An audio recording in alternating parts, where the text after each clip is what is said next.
Good morning, fight fans from the Beehive State. The UFC back in Salt Lake City for the first time in 6 years. And the matchmakers cooked up a hell of a card. 12 fights, including a welterweight title fight as the headliner. All 24 fighters set to hit the scale. 8 are waiting in the wings as we speak. The weigh-in starts in a matter of minutes. You're watching the UFC 278 official weigh-in show presented by Modelo. Welcome inside Vivint Arena, home to the Utah Jazz. And for this weekend, home to the UFC. You can see a serious look, Lorisenko, on Daniel Cormier's face. And I believe it's because our special guest analyst Calvin Kattar is here. And you are intimidated just a wee bit by one Calvin Kattar. I'm intimidated by the fact that you don't know how to say Vivant Arena, because that's what it's called. It's the Vivant Arena, not the Vivant, whatever you said. It will be the first time the Vivant Arena is what it's called. I have ever leaned on DC for pronunciation. Right? Anything. And the last. Yes. And the last. Agreed. There you go. That's not. But that's disrespectful. What was that? On the floor. I agree. I should have had it on at all times. DC tried to steal my belt. Yeah. Calvin, welcome to the show, my friend. It's like a flag, man. You can't leave it on the ground. I know. See what I'm saying? He's disrespectful, right, Calvin? I respect it, champ. Finally somebody that's like cool, you know, like me and Kid cool. I get it. So there is a belt on the line here, Calvin. I am the first back-to-back defending champion of the Look at belt. it. Look at it. Shots fired. Look at your. That is not a real Boston accent. Hey, at least they spelt my name I'll be right, honest, too. I'll take it. Hey, this guy Calvin Kattar started talking about the Patriots, and his accent got thicker. Like, he's such a fraud, bro. What's up? I see Boston accent on this wheel. What's going on, man? I'm nervous. This is the wheel of misfortune. We're going to get into that. There's all kind of different things here that you're. It's like kind of like punishments. Okay. Yeah. So. All right. Yeah. Have you not even watched the show? Time to time, I feel He's a little busy right now. The good news usually I'm is, too busy weighing in. like you, prepping, studying, getting ready for the show. Calvin was doing that. I was talking to the producers, taking some notes. What do you think DC was doing? I'm gonna guess he was eating. Look at him. Hey, listen, that is a quality. Look at that. Look at that. That is a quality avocado Well, I'm toast. eating too, to be fair. Hey, that is a quality avocado toast. And I finally see the camera, right? That's right. Babe, so you telling me the big boy can't even have a nice breakfast? When you wiggle like that, when you get that little. It's good. A little You know shimmy. it's good, right? Yeah. It's good. It's a nice little shimmy. Yeah. You know, it's good. You know what? There's a lot more wiggle now, I feel like. No, I mean, it's still pretty tight, but, you know, a little bit in the middle, you know, like a little heavy in the middle right there. All right, let's talk about what we are here for. UFC 278. Take a look at the fight card, starting with the early prelims at 6:30. First fight on ESPN Plus and UFC Fight Pass. Then ESPN joins the party for the next two, including an interesting flyweight matchup with Amir the Prince Al-Bazi and Davison Figueredo's little brother, Francisco. The prelims starting at 8 p.m. on ESPN, ABC, and ESPN Plus. Miranda Maverick and Shanna Young were scheduled to be the first fight due to a medical issue. Young had to be removed, and the bout has been canceled. So Contender Series alums AJ Fletcher and Ange Losa kicking off the prelims. We wrap up with lightweights Leonardo Santos and New York native Jared Flash Gordon. On the main card, it's going to be good. Kicking off with the light heavyweights Tyson Pedro and Harry Hunsucker. Top 15 heavyweights Marcin Tybura and Alexander Romanov. And then the legend Jose Aldo looking to stay in the top 5 against the dangerous Merab Dvalishvili.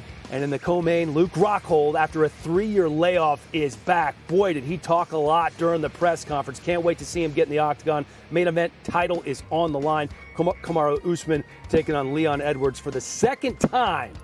Going to be fun. 7 years ago was the last fight. That's the last time that Leon Edwards lost. Both fighters have improved, I would say, dramatically since that first time around. How do you break this one down, DC? Very, very different fight than it was the first time. You got to remember back in Orlando, Florida, back in December 2015, they were both specialists. Kamaru Usman was the wrestler. Leon Edwards was the striker. Now, Leon in round number 1 did very well. He defended takedowns when he was fresh, and he was able to use his striking to win round 1 on multiple judges' scorecards. But as the fight wore on and Leon Edwards got a little more tired, Kamaru Usman was able to secure takedowns and really control him on the ground. But here's the issue. Even looking back at this, Leon Edwards was a skinny little man from England back then.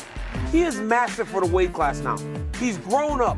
He's gotten better at his wrestling. And over the course of 9 wins in the no contest, this guy truly has morphed into one of the best welterweights in the entire world. And it's very interesting to see these two now competing for a championship. You kind of knew that when you saw them the first time, Cater. Yeah, like you said, now, after that one, it's really, I think, whose mentality changed the most. You got Edwards coming off that loss. He's been hungry since. And Usman just seems like he's found his rhythm. He hasn't lost since. He's just got a whole new swag. It seems like you can see in his wardrobe every time he steps up on camera. But should make for a hell of a rematch. I'm excited to see who gets it done this time. It's easy to see the improvements in Kamaru Usman because he's getting the knockouts, right? He's getting the knockdown with the jab. He's getting the knockout with the right hand. Leon Edwards' improvements are a little bit more subtle because he has always been so good and so well-rounded. But if you watch his tape concurrently, I mean, you can pick out those changes, those improvements. And man, I just go back to the fact he is a He's huge for the weight class. Big welterweight. I forget how big he is. Well, when he stands next to Kamaru, you could tell. And I mean, Camaro could put a shirt on at some point, right? I mean, when you got a six-pack like that, right? I barely wear shirts now. I don't even care. I'm wondering, when you look at these two, maybe a little bit of bad blood, not nearly as bad as we've seen. Obviously, they both respect each other. They fought each other before. There seems to be, obviously with Leon, it's a quiet confidence. With Kamaru, maybe not so quiet, maybe wears a little more on his sleeve. What do you see when you look at these two in terms of that relationship? I just think Leon's still got a lot to prove in his mind, and Usman still being the champ, it seems like, that GOAT talk, there's always something for him to prove as well. But I like that dog mentality with Edwards. I think it's a strong mindset to come from, and it's chippy, but respectfully chippy, and I'm excited to see these two go at it again. Leon Edwards, honestly, when you talk to him, he has no doubt that he's going to win this fight. I don't know how or where that confidence comes from when you're fighting someone as good as Usman. 100%. But when you talk to Edwards, he goes, I know I'm the best in the world. Kamaru Usman is just another stepping stone to me claiming my throne. It's going to be great, man. These are two of the best fighters in the entire world. And Usman has proven time and time again.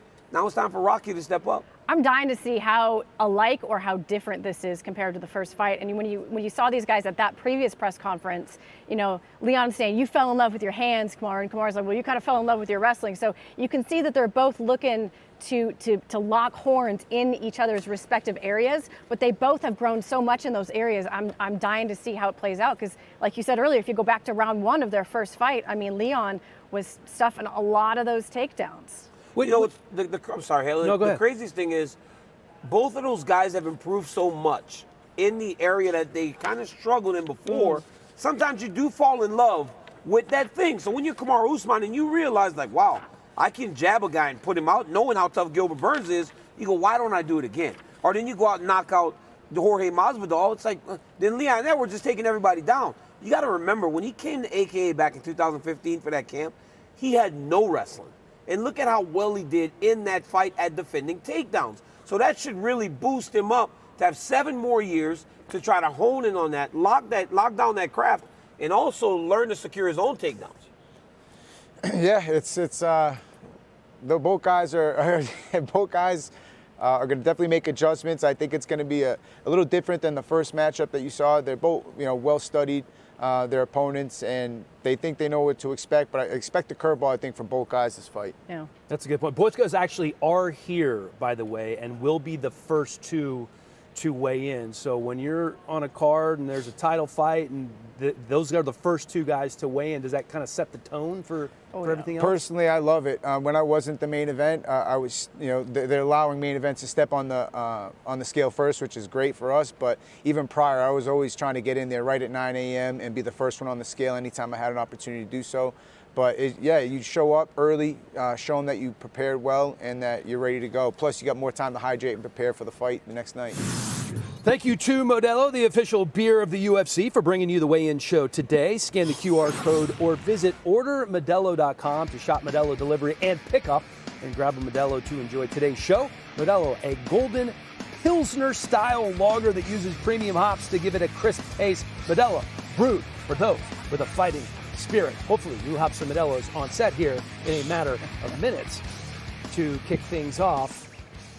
And we are almost ready.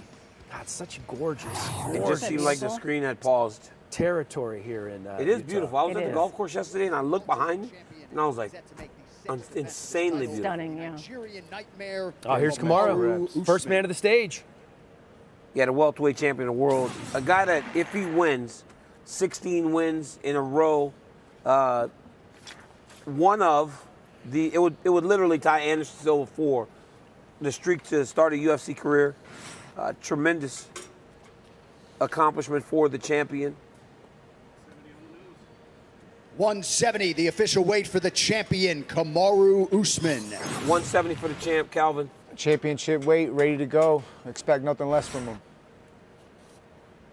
Yeah, I mean, that's huge to be the first on the scales. No struggle. He looks good. He doesn't look too sucked out And or look at anything his like brother. that. Look at Muhammad. Oh, the yeah. ultimate Next fighter fighter to winner. the scale is the Wow. other man on the marquee, set for his first UFC championship opportunity, the number 2 ranked UFC welterweight contender, Leon Rocky Edwards. Here comes Leon Edwards to the scale. And by the way, he's a 3-1 underdog. A little, listen, I get it. I get what Camaro is tracking for, but Yeah, maybe yeah, a yeah. little That little seems higher a than little, expected. yeah, that seems a little, I'm not going to say disrespectful, but let's hear the weight here. 170, the official weight for Leon Edwards. Love Edwards, but we've seen And the with fight, that, right? your UFC welterweight You've seen the fight before. You championship saw main Kamaru event. Usman beat him, and you Now saw him beat him with wrestling. So you gotta imagine if you're at the books, you're like, hey, can he just do that again? Right. But Leon Edwards is so good everywhere. He really checks is. every single box that you can in terms Right, of being an next athlete to MMA hit the fighter. scale, He does. Competing in a prelim in the UFC's flyweight division, Daniel Da Silva. Daniel Da Silva walking to the stage, Senko. Yeah, kicking things off on the early prelims, getting it started. He is on a mission in search of his first UFC win, and I'm a little taken back because last time I watched his footage, he was completely blonde. had the Charles Oliveira going. And speaking of Oliveira, he kind of reminds me of Cowboy Oliveira when he walks to the octagon. Likes to dance, likes to smile, go out there 126 for Daniel Da and Silva. stay loose and have a good time. And you can see that in the finishing rate that he had before he got to the UFC, a 100% finish rate in his win. So that is definitely something on his mind, looking to go out there and right the ship and get another one of those All right, finishes. next fighter to the scale. We stay in the flyweight division as we welcome the 11th ranked contender, Amir Al-Bazi. Here is Al-Bazi coming to the stage, one of 3 Iraqi-born fighters in UFC history. What do you think, Calvin? Yeah, Amir Al-Bazi, the Prince they call him, aggressive jiu-jitsu style. He's a purple belt in BJJ, 6-time Swedish champion, no gi and gi, 2-time Scandinavian champion, 3-time European champion, 2-time Asian world champion, first ever gold for Iraq in jiu-jitsu, and 1-time world champion. Man, the kid's a stud on the ground. Look for him to take him down this fight and try to get another submission to his record. 126, the He's on a official weight 3-fight for win streak. Amir Al-Bazi. Riding strong momentum going into this one. Yeah, he's won 14 of 15 pro fights and currently training in London is Al-Bazi. I saw Al-Bazi and his brother in the lobby yesterday. Good looking. His brother's a good looking kid. I go, don't fight All right, because you'll end staying up in the looking flyweight like division, Amir. we now say hello to Paolo Altamarano. Victor Altamarano taking on Da Silva in our first fight of the night. This is the this one's the curtain jerker, the one that is going to get everything going.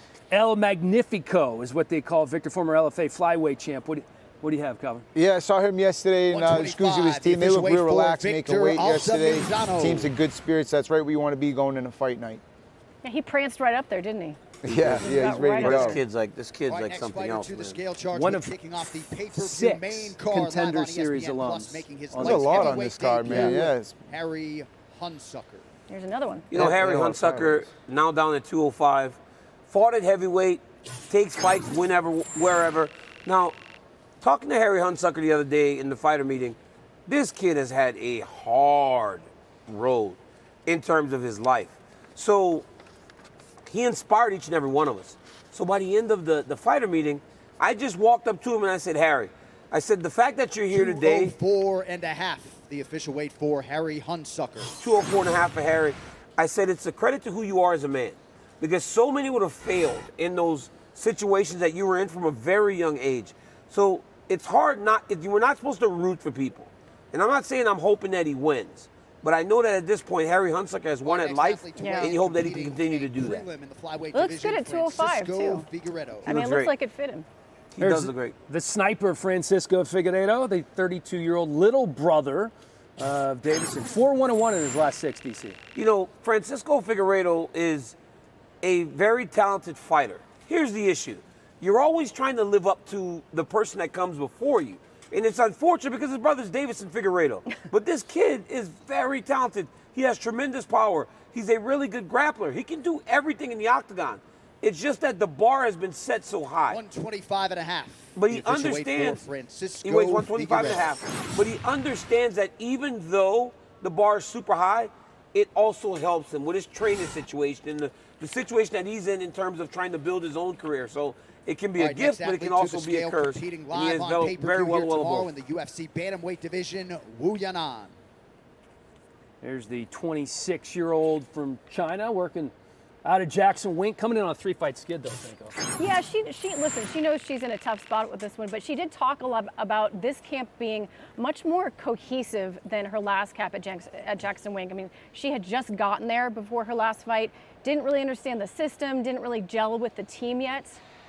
Let's see here the weight.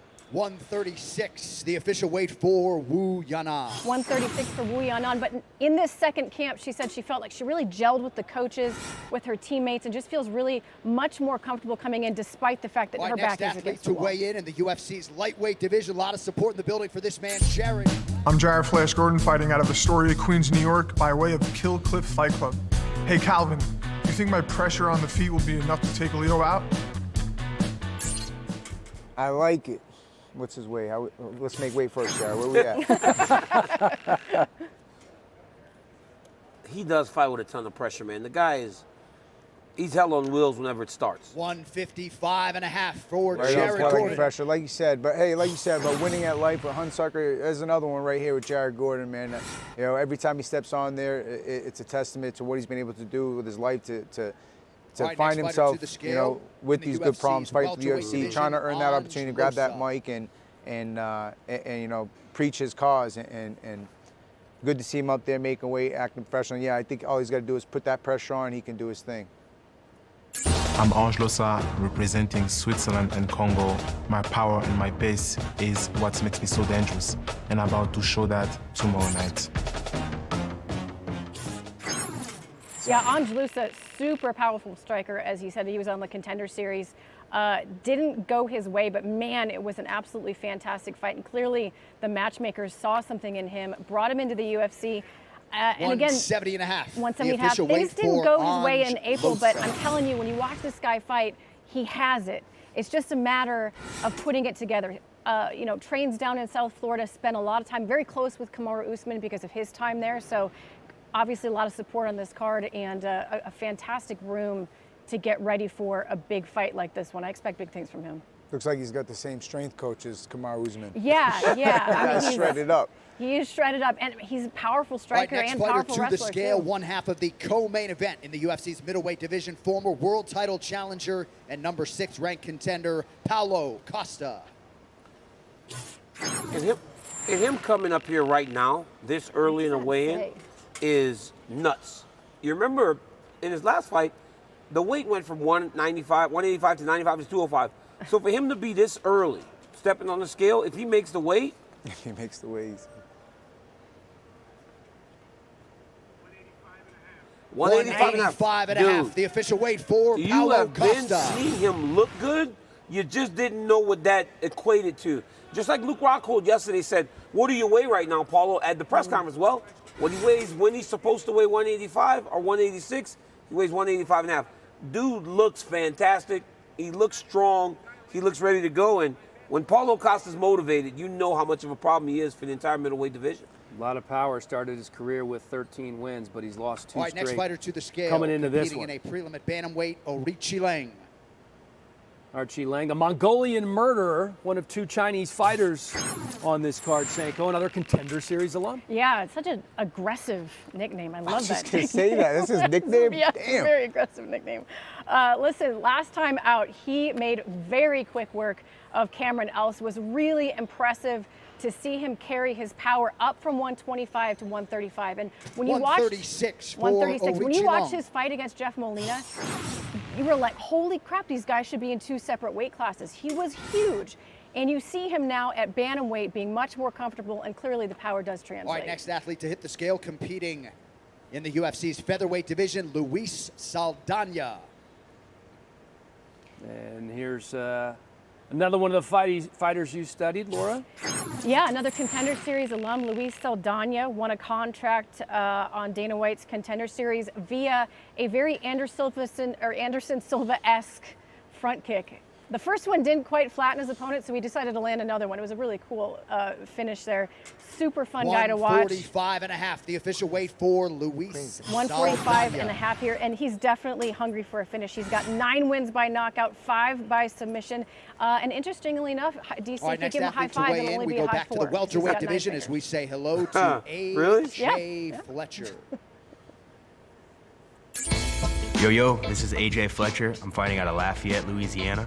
In DC, I gotta know, man. I need a wrestling class. When are you coming back to Lafayette? AJ, I go back to Lafayette a few times a year and I love it. But AJ Fletcher, training with Tim Crater. Remember Tim Crater? You might not recognize Big Tim right now. He's down home enjoying that Louisiana 170.5 for AJ Fletcher. 170.5 for AJ. But AJ Fletcher is a fantastic young fighter. He's a really good athlete. And the Tim Crater and the rest of the guys down at Gladiators are very high on it. All-state linebacker, all-city next fighter kicker. to weigh in the UFC. He kicked it like 53 yards. Jay in high school? Kicked like a 53-yard field goal in high school. Jay the Savage Perrin, another Contender Series alum, going into his second fight after a short notice decision loss in his debut, Calvin. Yeah, his debut was on a week's notice. I've been fortunate enough to watch him actually compete through local promotion that I own back home, Combat Zone. 136, the official weight for the Joker. We always have him coming back. Perrin. He's always, coming in ready to put on a fight. There's a reason why we kept having him come back and fight for us. Kid's always putting on a show. You're a promoter now? I fought for Combat Zone 9 times before I got my start, so it's good to see some Combat Zone alum stepping on the scale, man. It's really great to see. The UFC bantamweight division, Lucia Purilova. Hey, what's going on? This is Tyson Pedro fighting out of Penrith, Australia. And I just wanted to say to Laura... Never mind. We jumped the gun a little bit. That's okay. Yeah. No worries. Maybe we don't want to know what he had to say. Now I'm dying to know. But this is me, right? So for Purilova, she's a fantastic boxer.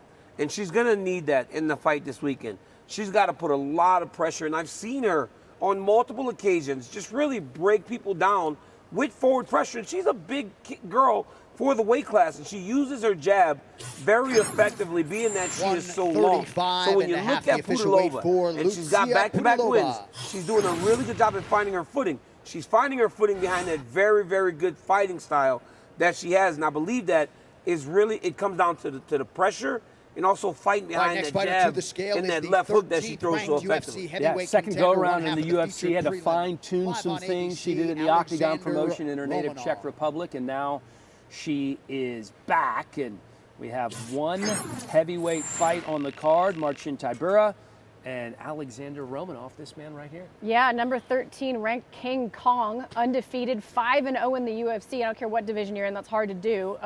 And 4 of them not even seeing the final bell.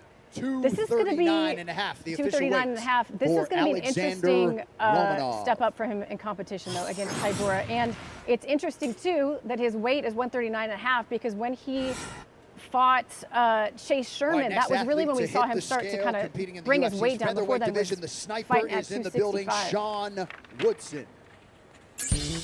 My name is Sean Woodson. I'm fighting out of Wolves Den in St. Louis, Missouri. Hey, Calvin, I always see you posting those blueberry muffins on Instagram.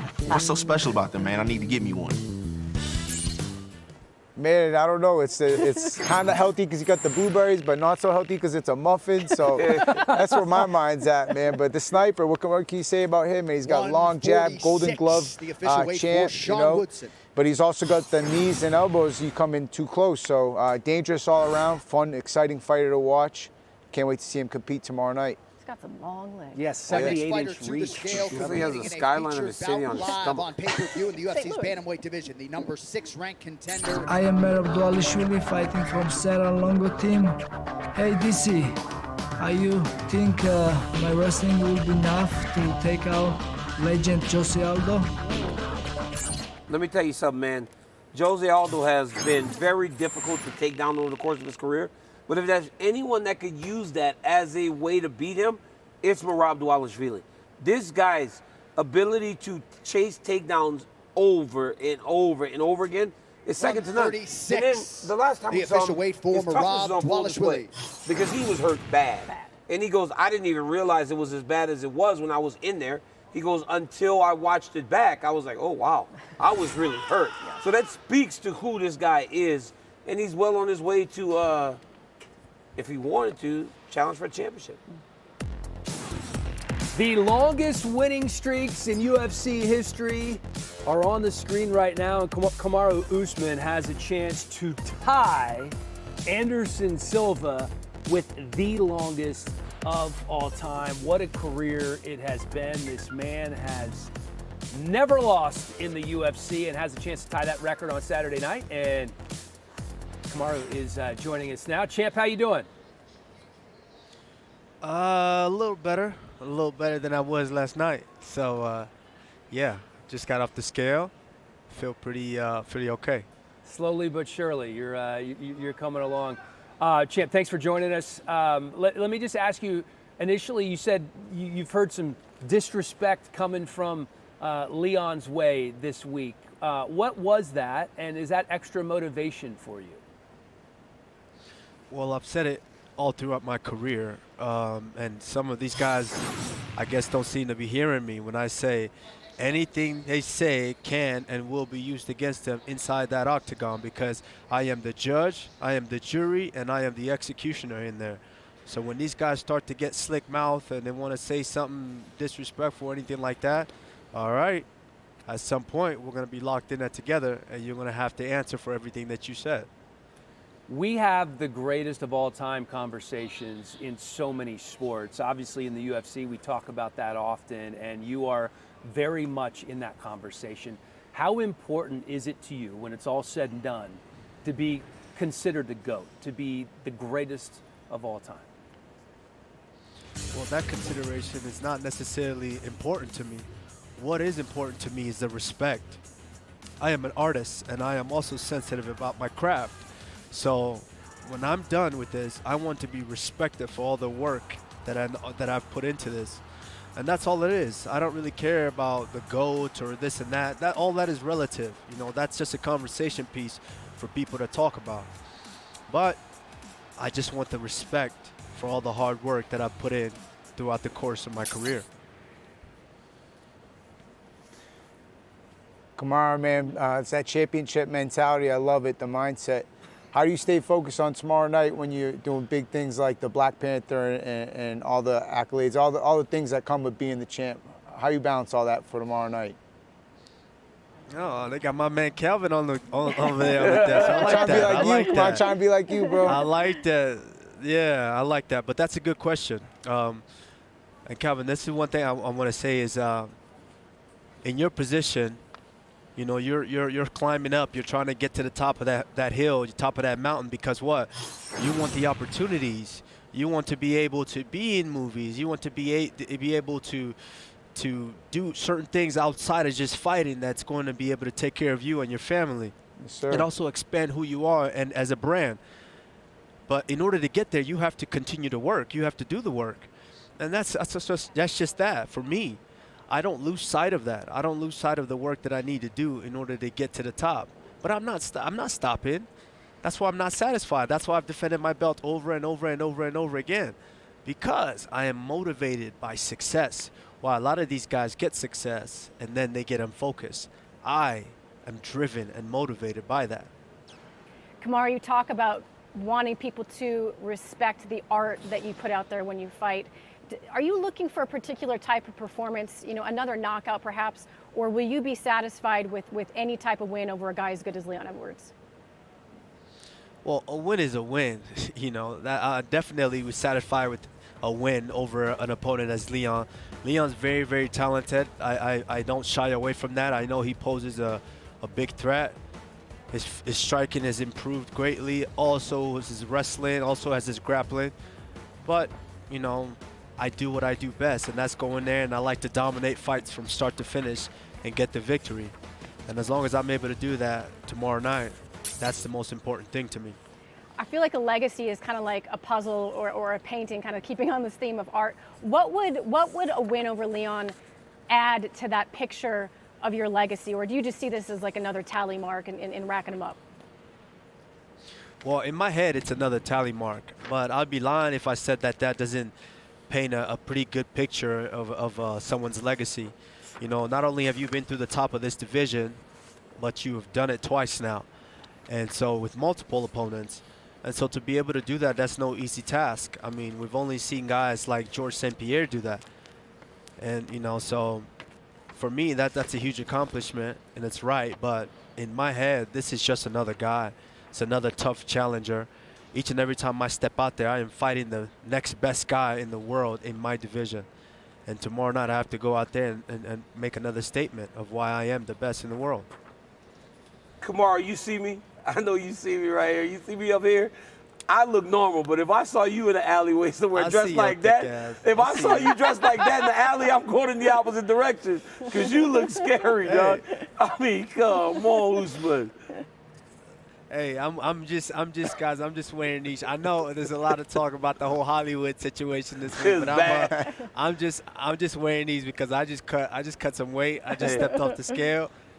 These lights are hurting my eyes right now, so that's why I got these shades on. But they look good. I am a little Hollywood. Hey, Kamaru, you know I always got to blink and like, yo, has anybody seen my friend Kamaru Usman? Because I don't recognize this guy.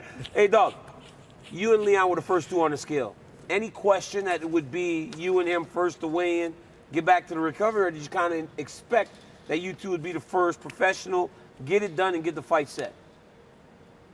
No, the one thing about me is I've always been professional all through my career. I learned this early on in wrestling.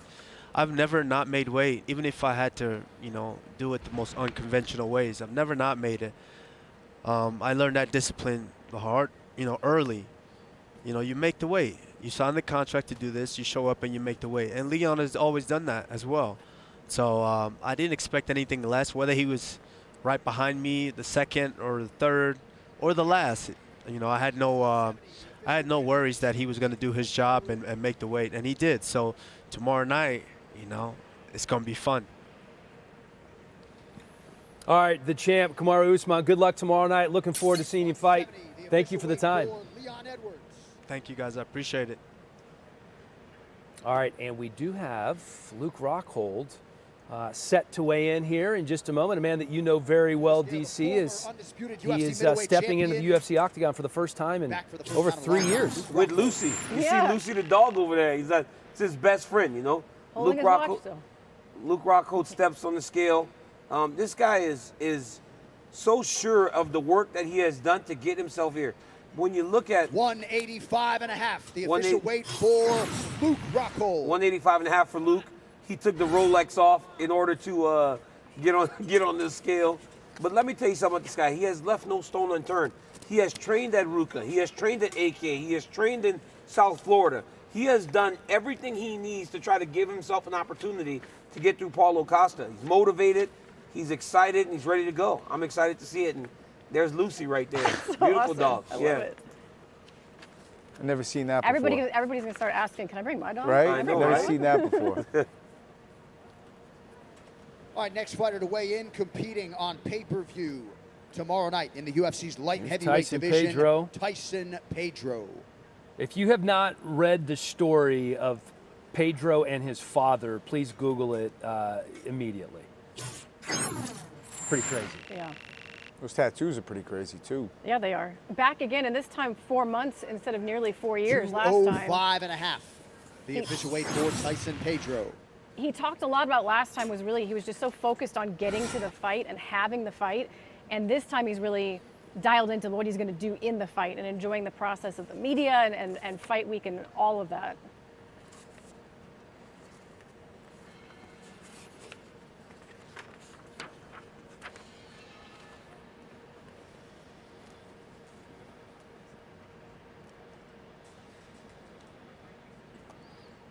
All right, let's take a look at the welterweight rankings as they sit right now. You have the champ, Kamaru Usman, there, who has not lost in the UFC. Colby, the number one contender. And then Leon Edwards has been waiting for this chance, this title shot for a long, long time, and he is finally here. What a career it has been. And Leon joining us now. Leon, thanks for taking the time out. I know you just weighed in, and hopefully you're starting to slowly get some fluids in you and feeling a little bit better. Yeah, I'm feeling good. I hit that 170 championship weight and slowly rehydrating. I'm feeling good. You know, nobody has beaten you in 7 years since the last time that you faced Kamaru. I'm just curious where you think you've grown more. Is it physically inside the octagon, or is it mentally as a fighter? I think all the above, you know. I think physically, mentally, skill set wise, I've grown leaps and bounds, you know. When I first fought Camaro, I was only doing mixed martial arts for 4 or 5 years, and I think, yeah, like I said, skill set wise, the understanding of the game all over is what the difference is. Rocky, when you go back and watch that first fight, and I just did it recently because it's been so long, the first round you won and you fought really well. It seemed like you fatigued though. What have you done to kind of fix all that? Because the reality is, in the first fight, you defended takedowns effectively. Over the course of the whole fight, you just had difficulties getting back up whenever he took you down as it went longer. For me, I just think my conditioning is based on making the right decisions during training camp, you know, and I think over the years my body has been conditioned to the grappling part of the game, and I think that's the difference. I think my body is used to wrestling for 5'5", 6'5", and the conditioning is there, no? So that's not something I'm worried about. Rocky, going into at that press conference yesterday, once again, you exude confidence. Like, you just believe you're better than this man, even though he has the victory over you. And then you guys go to the face-off, and you're bigger than him, and you're staring at him. What do you take from that? Like, what do you take from that face-off? And where are you taking this confidence from that you're just that much better than Kamaru Usman? Just watching him over the years. I've studied him fight after fight over the years since he was the last person to beat me, you know. So I have looked at all his fights and seen how he perform, and I just know what I can do, and I know what me and my team been studying and what we're working on, and I just truly believe that I am the better fighter. He's a great fighter, but I just believe I am better, and that's it. Leon, I love the mindset, the mentality going into this one. Against Kamaru, you feel like you have to do anything differently this time, or is it just the way things kind of worked out in that last one, or how do you see this one going as far as adjustments? I've adjusted my whole approach to the game, you know. Like when I first fought Kamaru, I kind of left my team, and now I went back to my team, got everything in place that I needed in place, and I haven't lost since, you know. So, like I said, I've approached this fight as a brand new fight. I'm not looking at the first fight as that's what it is. I'm looking at Kamaru as a brand new opponent. He's also improved. I'll be silly for sitting here and think, oh, this is the same person that was panic shooting for wrestling in the first fight. This is a totally different opponent, and that's how I approach it, as a brand new opponent. I break him down skill for skill, and that's how I'm going to beat him. Leon, 2.5 years of cancellations and issues just completely outside of your control. You guys have both made weight. This fight is going to happen. Are you able to have, I don't know, I guess a different sense of gratitude and enjoyment for this fight week, given all that you've been through to kind of get to this point? I'm just, to be fair, I'm just taking it day by day and enjoying it day by day. You know, I'm not really overthinking it at this big thing, this big title fight. You know, this is my fifth main event for the UFC, and that's the way I'm approaching it, as another main event, another opponent, and just break him down for what he's good at, what he's not so good at, and that's how I'm approaching it. I'm not overthinking it and making it something that it's not. It's just another main event, and that's it. Leon, this division has been defined by American and Canadian champions, and now you have the opportunity to be the first British champion, specifically representing England, of course. What would that mean to you?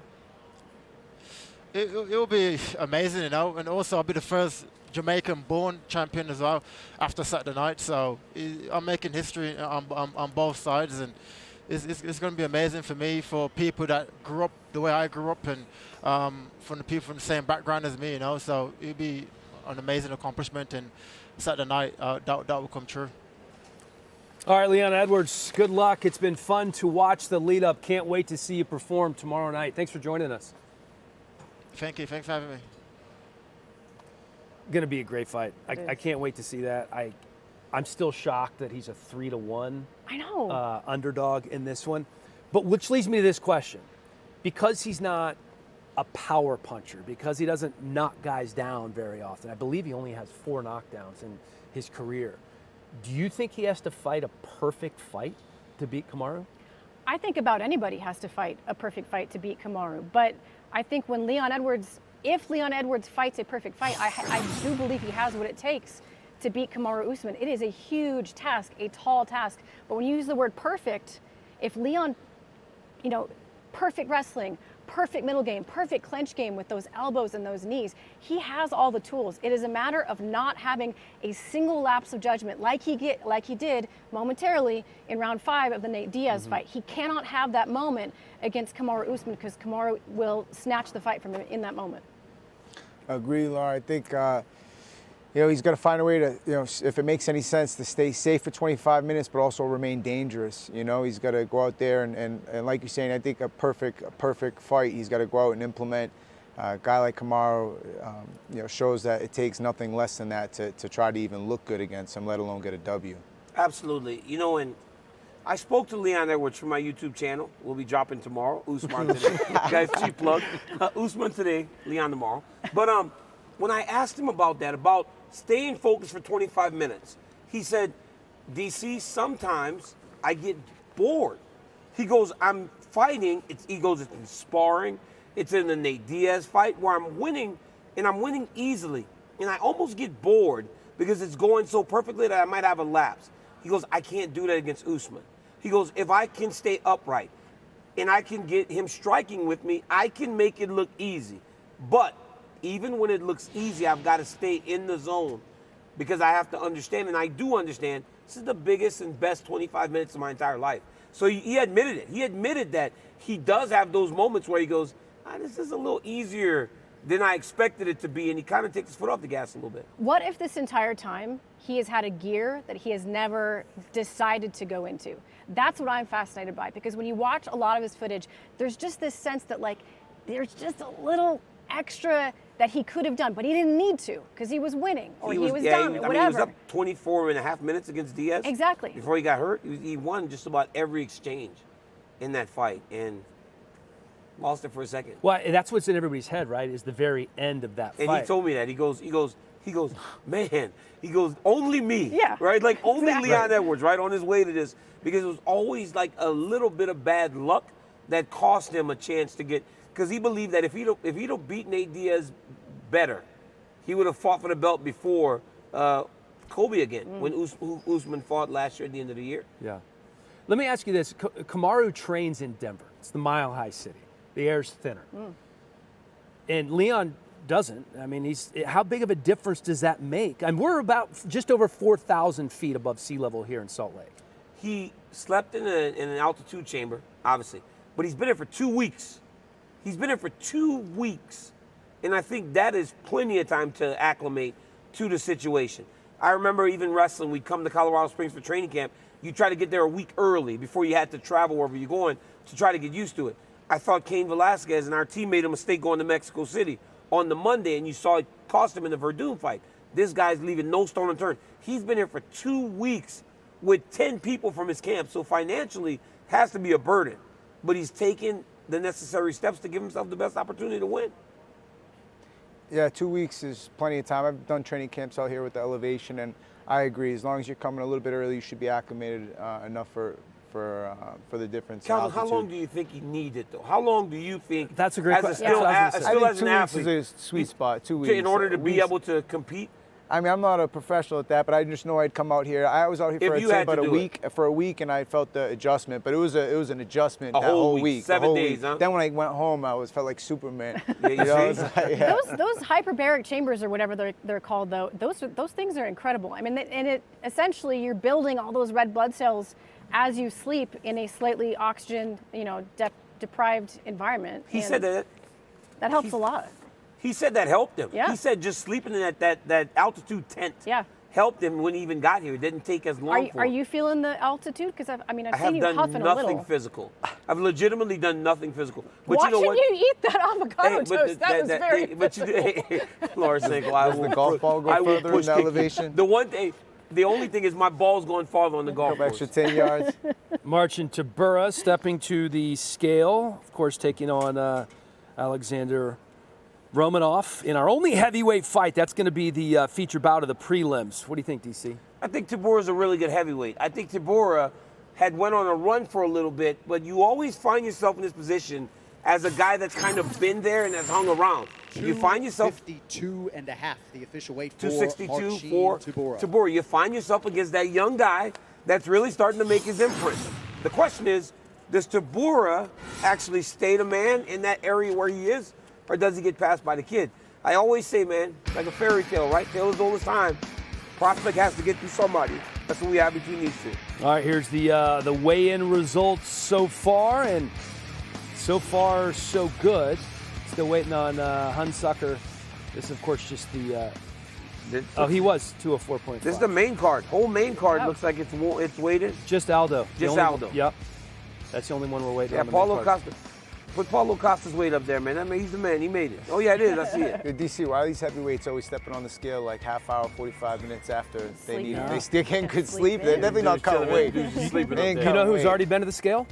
Tyson Pedro, and he joins us now. Tyson, how you feel, my man? Really good. Easy weight cut, so that's always good. I was eating pancakes and bacon yesterday, so feeling good, fight good. Perfect. We love to hear that. This is your first fight in front of fans in, 4 years? What's going through your head? Yeah, I mean, you must be dreaming of this.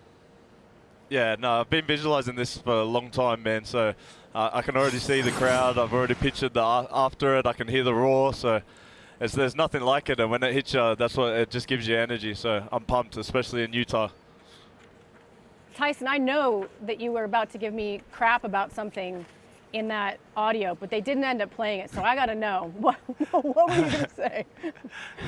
I was just saying Australia still hasn't forgiven you for that half-ass shoey. It was not half-assed. It was not. Tyson, I feel so betrayed right now. Oh, it was. It was not. We're not going to talk. Let's talk about this fight. Talk to me about the mindset compared to last time you fought, because I know so much of that was just on getting to the fight, having a fight, getting healthy, but now all of that's behind you, and now you can really focus on what it's like to go out there and, as Dan said, in front of a crowd. Yeah, I was dropping weight last time as well, so now this time I just got to focus on the fight plan. So everything's gone well in training, and I just feel like a better fighter. Obviously, every camp you get better, but this is my first full camp at City Kickboxing. It all went well, and yeah, I just feel sharp, and my fight IQ's gone up, so we'll just get out there and put on a show. Get that bonus. An interesting challenge in Harry Hunsucker coming down in weight. Are you expecting him to perform differently? I know obviously he fought Ty, your brother-in-law, and Ty got a quick knockout. Has Ty given you any tips on how to get an even faster knockout, if that's possible? No, usually don't take tips from Ty. So, yeah, it's the media's giving him a hard time, but if that was me and my back was against the wall, I'd come out swinging. So I expect him to come out and try and give it his all, because who knows what's going to happen for him. So I'll be happy with the fight of the night if he wants to earn that money. Tyson, Harry Hunsucker is essentially Ty in this situation, right? It's flipped because he is kind of got his back against the wall. But I don't want to talk about that. I want to talk more, Tyson, about some of the things that you went through before getting to the last fight. Reading that article about you and your father, man, it was a very good read. And it was very telling about who you are as a man. Talk about getting to that last fight and the part that he played in, getting you out of what your wife said was a very severe depression. Yeah, it was just you know, like you're going through this injury and you're going through the ups and downs, and it's life, man. Everyone goes through hard times. So martial arts has always been the thing that's kept me going. You know, training. It's the thing that keeps the consistency. So I obviously owe my life to martial arts, and that's why I give it all, especially for these fans coming to watch. And you know, sometimes talking about my dad, it like felt a bit embarrassing or like shameful. So it was like good to get it off my chest, and it's made me feel a bit more natural, I think, in this fight week, just to be myself and like feel like, I don't know. It's hard to explain, but I just feel better. You know, Tyson, when you read that, it seems as though it's hard, right? It's hard. Like, it seemed like there were hard times for a young boy to get through things. But at the end of the day, it forges you into the man that you are, right? Now you understand going through difficult times because he didn't, look, your dad could not raise you in today's world with the way that he did it before. But how has it forged you as a man, Tyson, as a tough fighter, as a guy that you are today that can just knock out about anybody and can deal with adversity? Yeah, exactly, and that's the thing that I think of now being a father. Like, how do I teach my daughter that adversity without the stuff that we went through? So, you know, my dad's become a better man now. He's not the same person he was then. It's different times, but like I said, it made me who I am, and I am where I am because of that and what we went through. So, I'm proud of myself, proud of my family, proud as a father. You should be, my friend. Great hat. Terrible jersey. Good luck to a great hat. Terrible jersey. It's my auntie's team. She gave it to me. It's my auntie's team. I'm going to rep my auntie. I'm in Utah. It's my family. It's not a terrible jersey, Tyson. It's not a terrible jersey. We've referenced this article. One of the things in the article was, of course, when your dad accidentally stabbed you in the chest. I have to know, which sounds so crazy to just even say out loud, how deep did it go in? Like, what was going through your head in that moment? I was just crying because my dad just stabbed me. I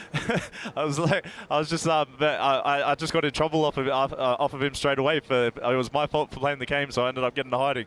But he was just more scared. He was just more scared of my mum. But yeah, it wasn't too bad. He was scared of your mother. Yeah, well, of course he was. Tyson, your dad's right there, right? Yeah, he is. Is he standing right next to you? Quick. Yeah, this is the guy that stabbed me. Oh, man. DC, bro, he keeps nagging me for a photo. Every time he's been asking for a photo. So if you're walking past, he'd love to get a photo with you, please, man. Absolutely, Tyson. Absolutely. Hey, we'll make Thank sure. you very much. We'll make sure we use the wide-angle lens with DC, Tyson. And my dad. Hey, Tyson, we all want to know, with another first-round finish tomorrow night, are you going to show Lara actually how to take that shoey down or what? Oh, my gosh, you guys. Yeah, no, I'm not going to steal it off Ty, but it's all about Drink West, so I don't know. We'll see. Maybe I'll do a copy. Hey, Tyson, real quick. Tyson, it's not that bad that your dad stabbed you. One time I stabbed one of my cousins. He put his hand on my plate of food. I accidentally stabbed him, too, in his hand, so don't feel too bad about your family. I can see you doing that over food. I can see you doing that. Hey, Tyson, thanks, man. I'm glad you're back in front of fans. I know a lot of people are looking forward to seeing you fight. Good luck tomorrow night. Thank you very much. Thanks, Steve, for having me on. Appreciate it. Absolutely. And by the way, DC, the jersey's not bad. It's a terrible jersey, representing bro. the Vikings. That's fine. Terrible jersey. DC's hating on everybody. When you look at, he's such an affable young man. What is his ceiling in the octagon? You know, he has a lot of potential, right? He does. And we've always seen that. We saw that before he even got injured, that there was a lot to Tyson Pedro, but the injury has shelved him. Now, if I'm being honest with you, he's got some very good matchups to come back to, because I believe that if with confidence, he really could be a player in the division. But if you put him in too deep right now, he could get overwhelmed. So I think that he's on the right path and has the right type of matchups to see exactly what he can be in this light heavyweight division, because beating Ike Villanueva in the way that he did, fighting Harry Hunsucker his first time down at 205, these are opportunities. But it's on Tyson Pedro, and I'm sure that the betting line is great in his favor. These are opportunities for him. He has to cash in on them. What's the betting odds, Helen? I don't have. It's right there. It's on the screen.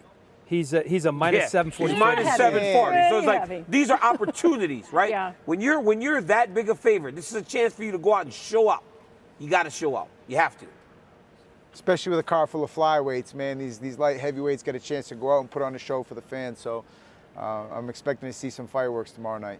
I love the fact that he said he did his entire camp at City Kickboxing this time. And I think, we saw definite notes of that last time against Ike Villanueva. The patience, the leg kicks. I mean, they were absolutely nasty in that fight. I remember we were commentating. You're like, he's got to go, because it wasn't a style that we were used to seeing from him. But he started to incorporate the feints and the distance management. And I think that a patient Tyson Pedro, who has that range understanding that they're so good at City Kickboxing, with all of the athletic attributes that he has, the grappling, the crazy submissions he can find. I mean, Katie bar the door, I think he's got a very high ceiling in this division. What did you just say? Katie I bar said the door? Katie bar the door. You've never heard Katie bar the door? What? Never heard that. I'm with DC on this one. I know. Twitter, what is up. that? I've heard it. Thank you. Katie bar the door. That was crazy. All right, so let's talk. I still don't know what she said, but Let's talk layoffs here for a minute, because Tyson Pedro had a long layoff. He's back. Luke Rockhold, we're seeing in the octagon for the first time in 3 years. What's a layoff story? Longest layoff, best comeback from a layoff that really resonates with you? Well, I mean, I hate to beat a dead horse, for another analogy that you guys might not know about. We know that one. I hate to beat a dead horse, but that Tyson really was my favorite one. It was so long, and the injuries that he sustained, knee surgery, then another knee surgery, and it wasn't just that. Like, I had a conversation with him last time when he came back, and he said, there were people in my circle, close in my circle, who were not just doubting me, but who were telling me, this is a terrible idea. You should not be doing this anymore. Fighting is not meant for you.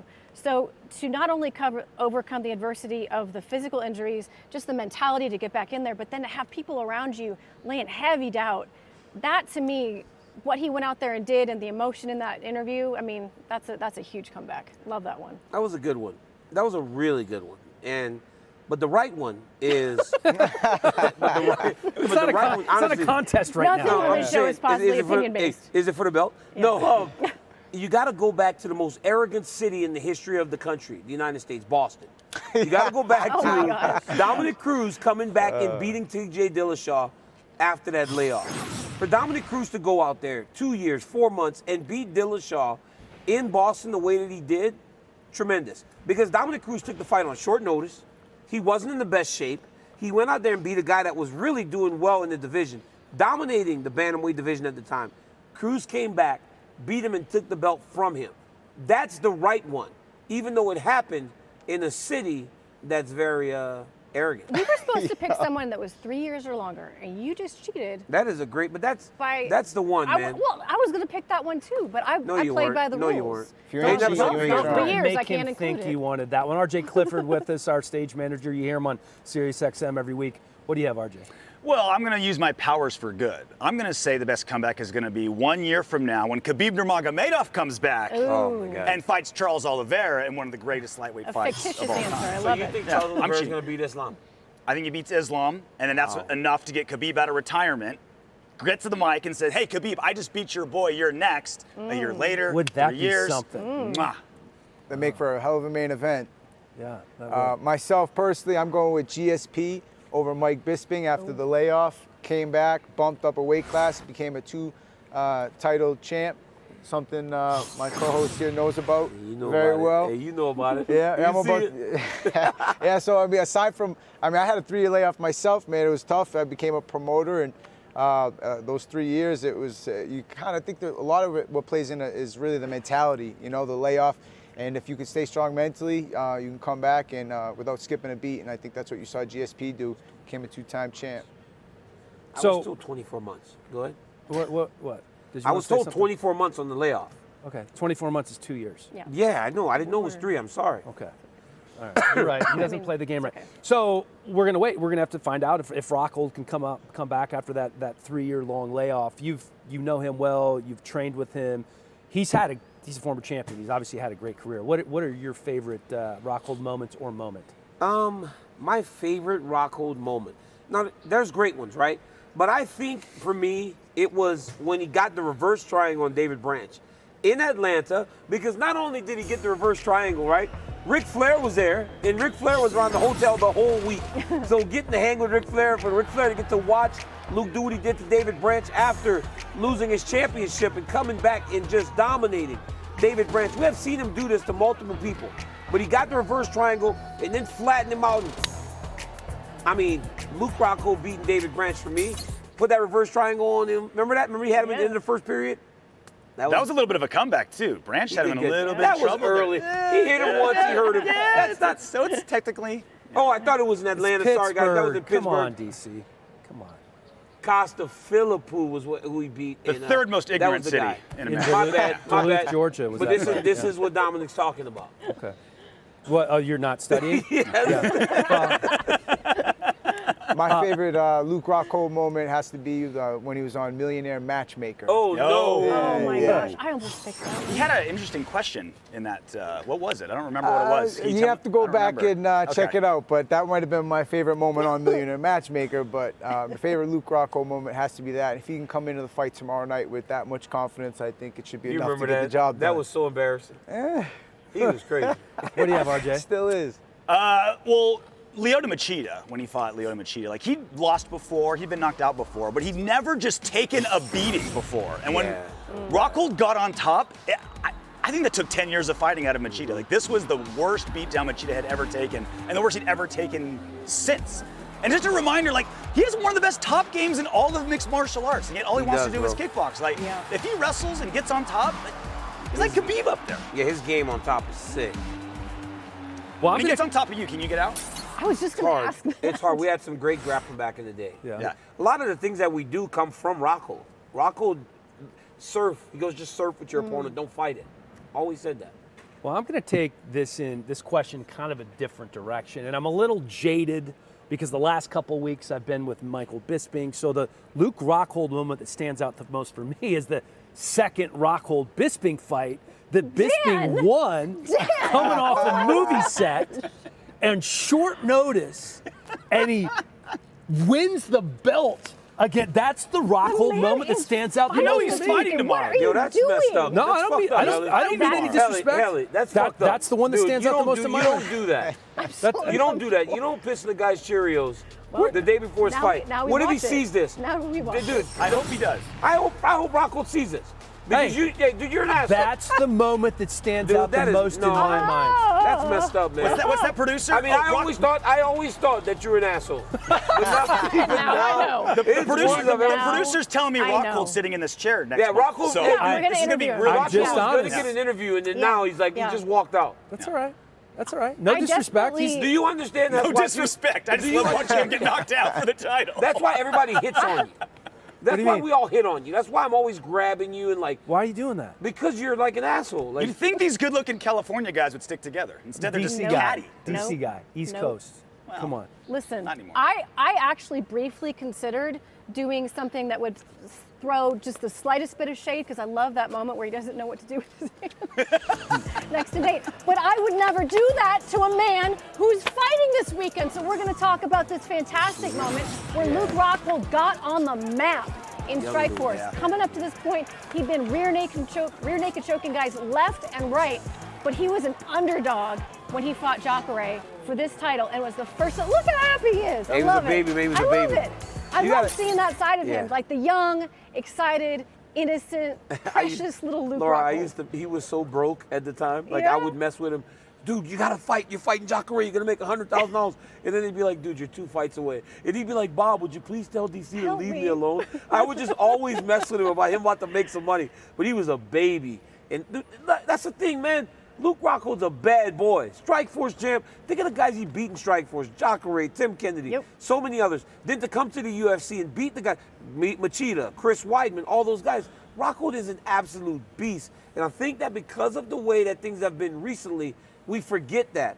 But like RJ said, dude gets on top tomorrow. He is a problem for Paolo Costa. There's a whole generation of fans that came to this sport after his incredible peak. And they only know the Luke Rockhold of the last couple of years. And I feel like a lot of them are going to have their eyes opened tomorrow night when they see what he's really capable of. Absolutely. 3-year layoff's a long time. That's a long time, though. It's I a long can't even time. look at you the same way right now. Yeah, bro. It's like, Are you disappointed in me?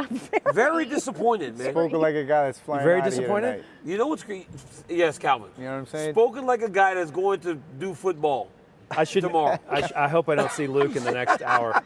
That's not going to be good for It's not anybody. going to be good. Have you heard Luke all week? He's out of his mind. He will choke you. I'll bring you and RJ with me. Would you have my back against him? I would probably, when he knock you down, I'd probably kick you. RJ, can you bring the whiteboards in? We're going to play a little game. This is about the champ. We've seen Kamaru Usman wear some pretty outrageous outfits over the years. Thank you. So we're going to play a little Project Runway. You're going to put your goggles on. We're going to take a look at some of the outfits, and you're going to write hot or not regarding. Who's judging? You're This judging is the opinion outfits. based. Okay, but how do I get the belt? It's two shows in a row you don't have the belt, buddy. All right, here's the first one. Ooh. DC can't cheat on this game. No, I know. He's still going to try somehow. I like How that long one. does it take? Right. I like that one. Fire. He wore that at MSG. So hot. Hot. He So wore hot. that for MSG. That was nice. So That hot. color was sick. Yeah, that was a good one. Oh, that is big time. That's that same one. Yeah, he loves the red. Reminds me a little bit of that mink coat that Michael Irvin wore back in the day. I want to touch that collar. That pimp walk. Yeah, that was That it. There pimp you walk. go. That's Yeah, that that's pimp it. walk. Yep. Pimp walk. Let's All see. right. That fur. Forget about it. Yeah, just simple, clean. Clean. Yeah. We should probably not do hot or not. Yeah, I'm We going. should do like a Like, what other word that word comes to that- your Yeah, mind. 'cause I feel weird calling Kamara Yeah. hot. You know? Yeah, Okay. right here. All right.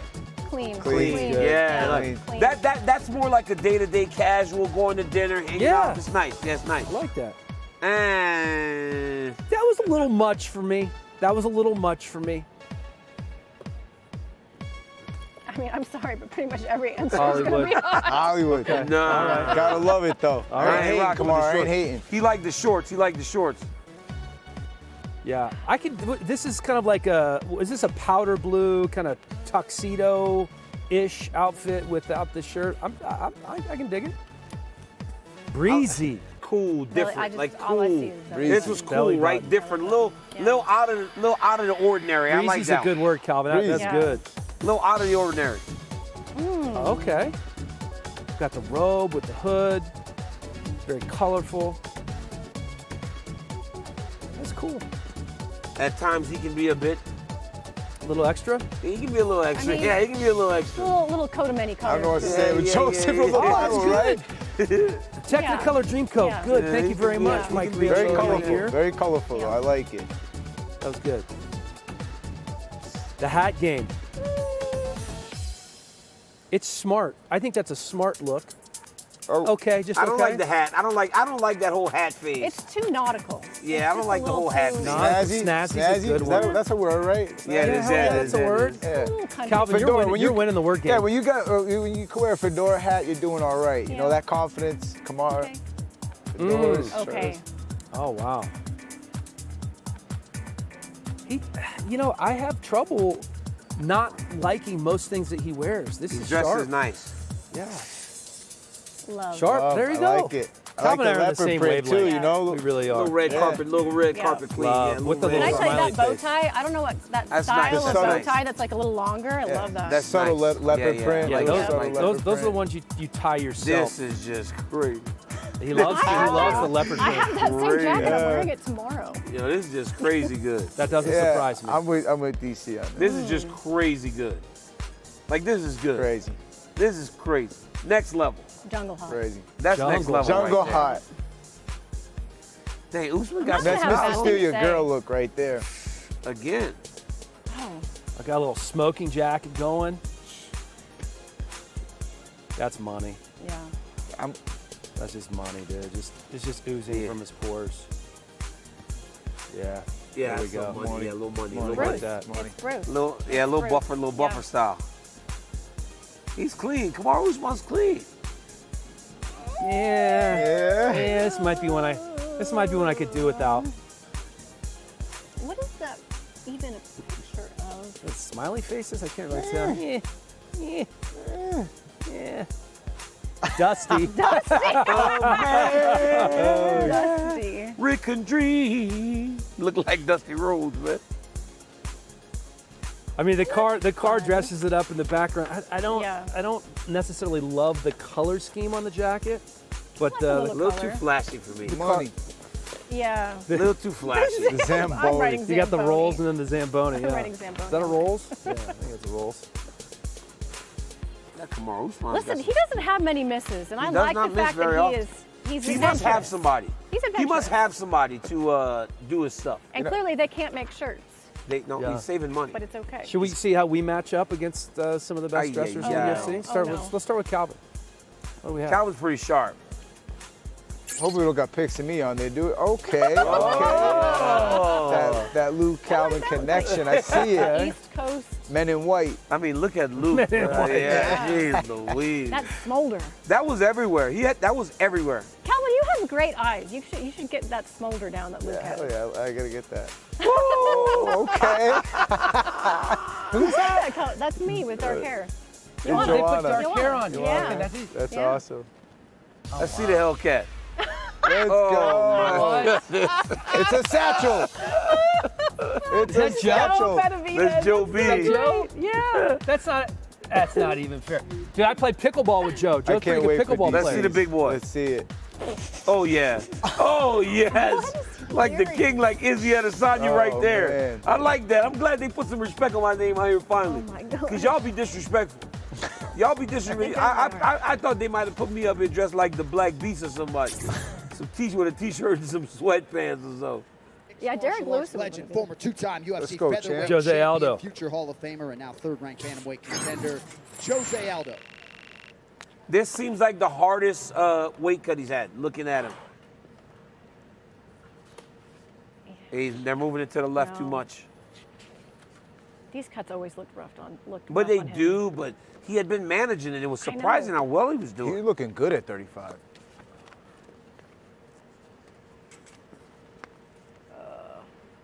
That's not good posture.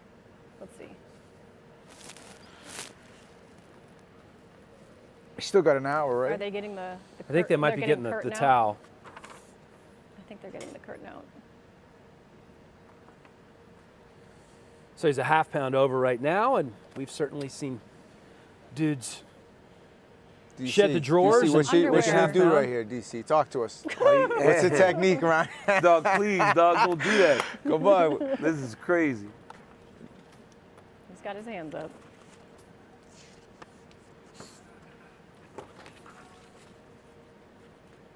It's breaking, that's enough. 136. There we go. 136, it's breaking, that's Jose enough. I Aldo like that Jr. guy.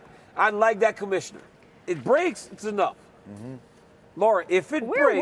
Where were we before? When Arizona, that's bro. what Oh, that was was. Texas. Oh It was my- Texas. It was a Last lot. time in Texas was bad. Dude was like 136.025. He was letting that go a lot. Yeah. He was tripping. Watch it. Look at King that. of Look at Rio, good to go. the King of Rio. Makes the weight. Dude, remember how hard it was for him to make featherweight? I thought he was going to go up, if anything. I was so surprised. I want to say thank you to Modelo, the official beer of the UFC, for bringing you the weigh-in show today. Scan the QR code or visit ordermodelo.com to shop Modelo delivery and pick up and stock up for UFC 278 this weekend. Modelo is a brand that came from small beginnings and never gave up. That's the fighting spirit. That's what makes a lion. Modelo, brewed for those with a fighting spirit. And finally, RJ, what has taken you so Makes long? a great breakfast beer. Our first Modelo of the show. I've already started.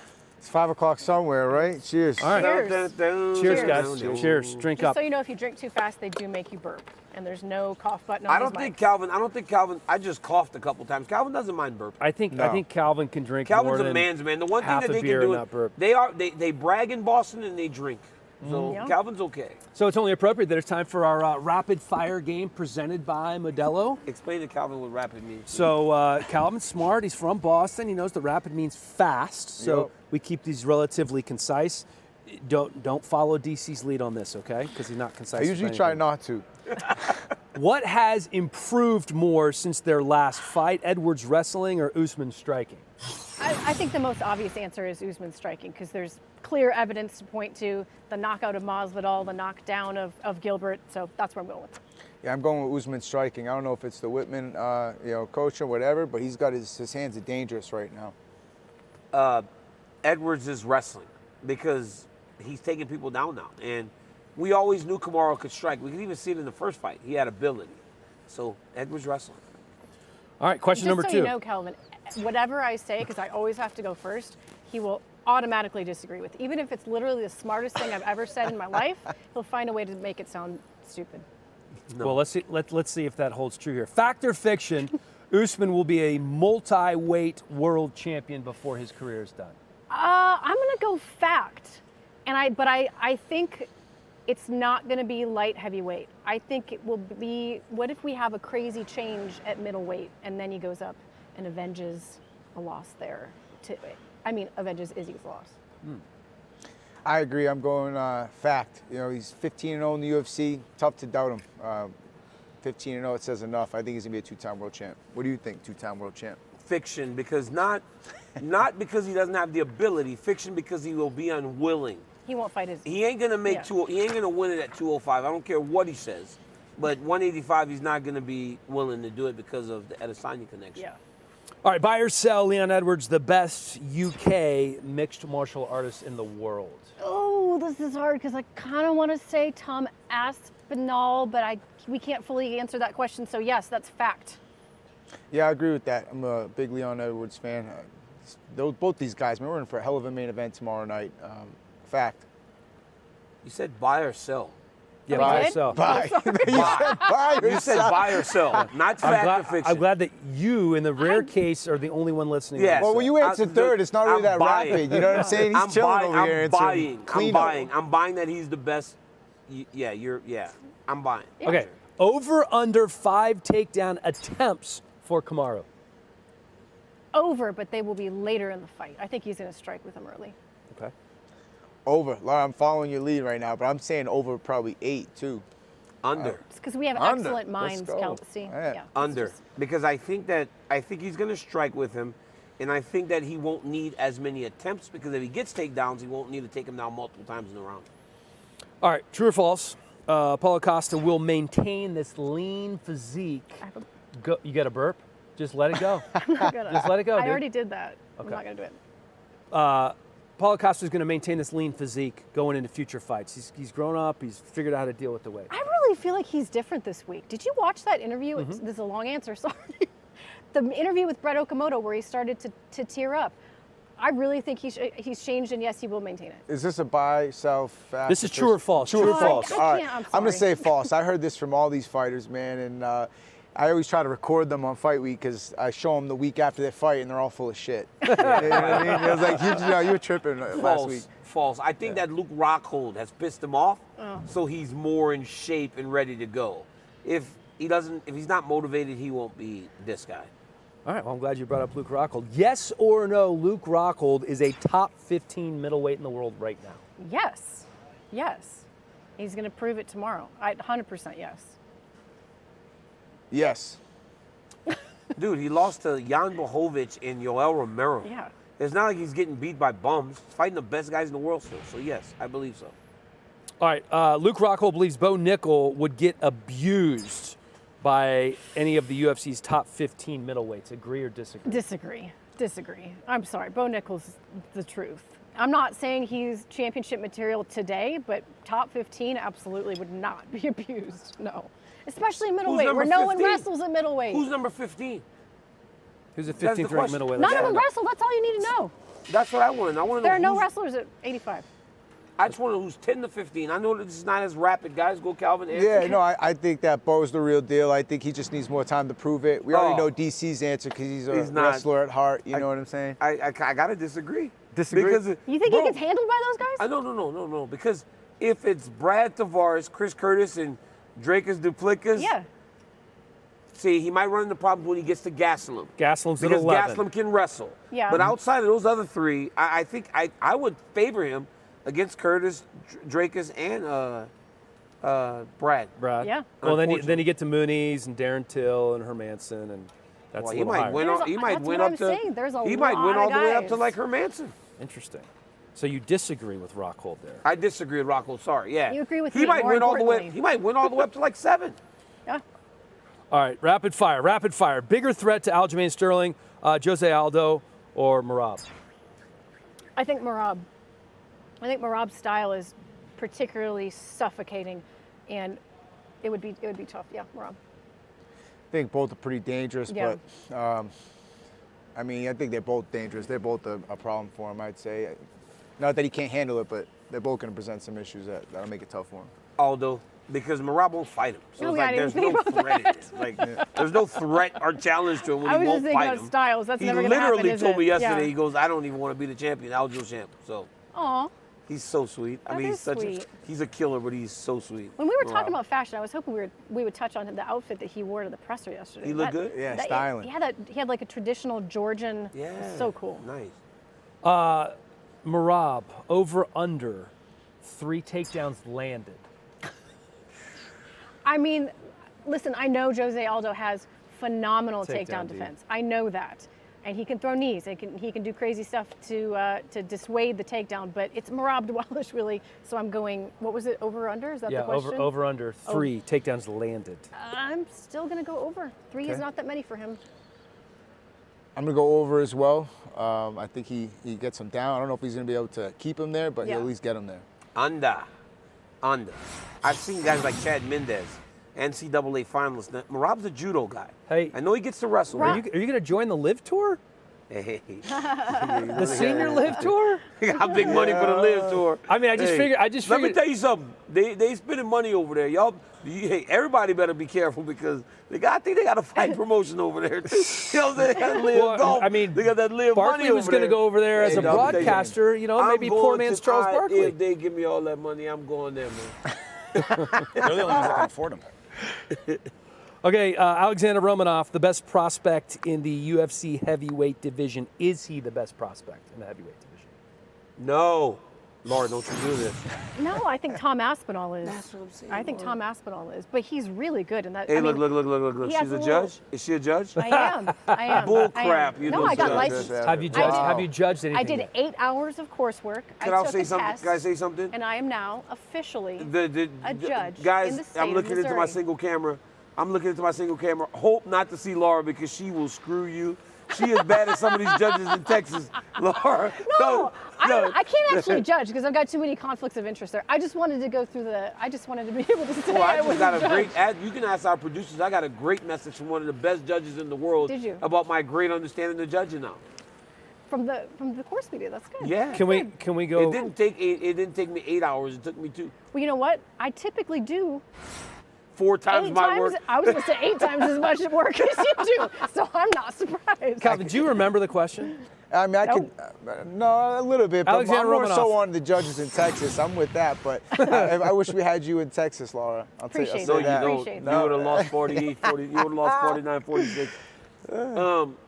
He is. We talked a little bit about this before in terms of what's coming up next for you. Split decision loss, such a close fight. A lot of people thought that you won. Sometimes it breaks that way. He handled so good. You did. And It's always on to the next. You know, that Patriots mindset. On the next week. Even after a win, we focus on what's next. So you want another fight before the end of the year? Definitely, yeah. I don't really focus on who too much. I let Tyson go crazy about that, but I'm just trying to stay in the gym, stay ready to go for whoever they put in front of me next. And I love Tyson. He is the man. We quickly became best friends. But I got a question though. You notice how you had a terrible little bottom third, and then Laura had one, I had one. What about the Hellcat? Right. Why does the Hellcat never have a thing that makes fun of him? I don't do anything Guys, to give offend us one. anybody except Can we have one for the Hellcat? Luke Rockwell, yeah. Oh, there it is. Look, this dude. That's for sure. Hey, Laura. Wow, there it is. Hey, you heard it in the car, right? Yeah, That's real You talk. heard it in the car. Yep, has a flight later This dude tonight. actually normally will stay and watch the fights, but he's going to do a preseason game. I was with Coach. I talked to Coach last night. Listen, he is slumming every time he shows up. Yeah, there. he does. Let me tell you. He's slumming. And what did he? Well, how different was his coffee order this morning? It was embarrassing. I mean, right? his coffee order was like your Calvin. avocado toast order. Calvin, do not fall into this trap. Do not let him suck you into the Right? gut. You heard his. So Did you hear his coffee we're ordering order? coffee this morning, It's and bad. Calvin's like, "I'll take a black coffee." Me You know, too, right, Yeah. Laura? Me just too, right? black Like coffee. black coffee, nothing in it. By the way, Calvin, Settle. I'm calling bullshit on that. Dan. I know you put stuff in your coffee. I mean, I'm not saying I wouldn't You have did added that to it when the just to- coffee got What did here. Dan do? What did Dan do? Dan goes, I'll take. Put your hand on your chest like his. Coffee, but I would like almond milk and one a stevia. sprinkle of just one stevia. You didn't say sprinkle. Yeah, you did. I'm not yawning. I'm not sprinkling. Yeah. Could I you have did. one stevia? Like, not even- He was very specific. One stevia. One stevia. Splenda is beneath him. That's like his. That's Normal not milk exactly is That's three. like beneath his him. that's like his football season two? coffee order. Like Yeah. when he's working with us full time, he's like, "Let me get a black coffee. Like we're good, no sugar." He starts doing football. He puts know on my his order. You put on your Bo Jackson shoes Bougie. and you You like freaking those? flowered shirt. You like that? Those are fresh, though. We're in the middle. Those We're in the are- middle of a segment, Calvin. You're talking. He's like, "What's it say on your shoes? Bo What's it say on the-" Jackson? I got you, bro. I got you. Boots, yeah. That's my man. That's my man. Calvin, I love you. All right, let's move on with this show. Talk a little welterweight trivia. Matt Hughes, GSP, yeah. Woodley, and now Kamaru, some of the greatest to ever step foot in the UFC octagon, and they do it at 170 pounds. Let's see how well you know I don't have your a pin. I don't have a pin. welterweight trivia. What'd you do with your Oh, I pen? got it. I'm going to be terrible at this. All right, All right, let's do it. you guys ready to go? So Hellcat, is this for the belt? Yes. Yeah. Okay, let's go. Yeah. Who was the first UFC welterweight champion? First UFC welterweight champion. I'm gonna be worse than Laura right here. No First idea. UFC welterweight champion. Oh my God. Okay. Who's the other Canadian guy? No. All right, ready? All right. We could turn him. Oh, I think that's right, Laura. No. Miletich? Yes. I think Pat that's right, Laura. Miletich was the He's the first only one welterweight that I champion in got. There's UFC nothing history. Okay. Question number 2. Who fought for the interim title when GSP vacated it? You need to name both fighters who fought for the interim title when GSP vacated. You guys didn't prepare me for this. Appreciate it. It was a great fight,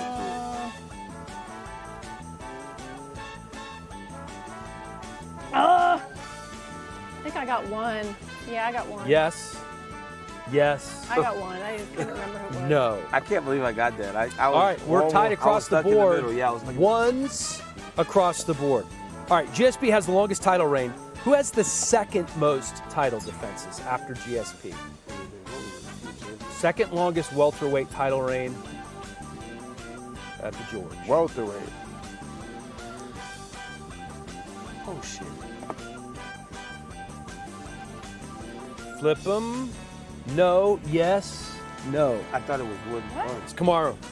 With God. Don't worry about five successful title defenses. No He's only peeking, got no six peeking. tomorrow. This guy's No like cheating. peeking. He's cheating. No peeking. Who was the last interim welterweight champion? Last interim welterweight champion. Interim champion. Colby.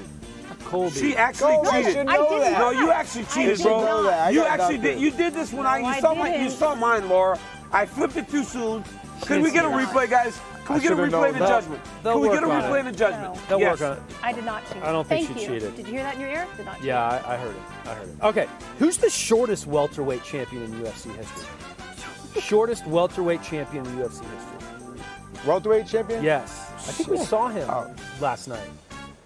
Oh, well. If you saw him last night, then I think I'm probably wrong.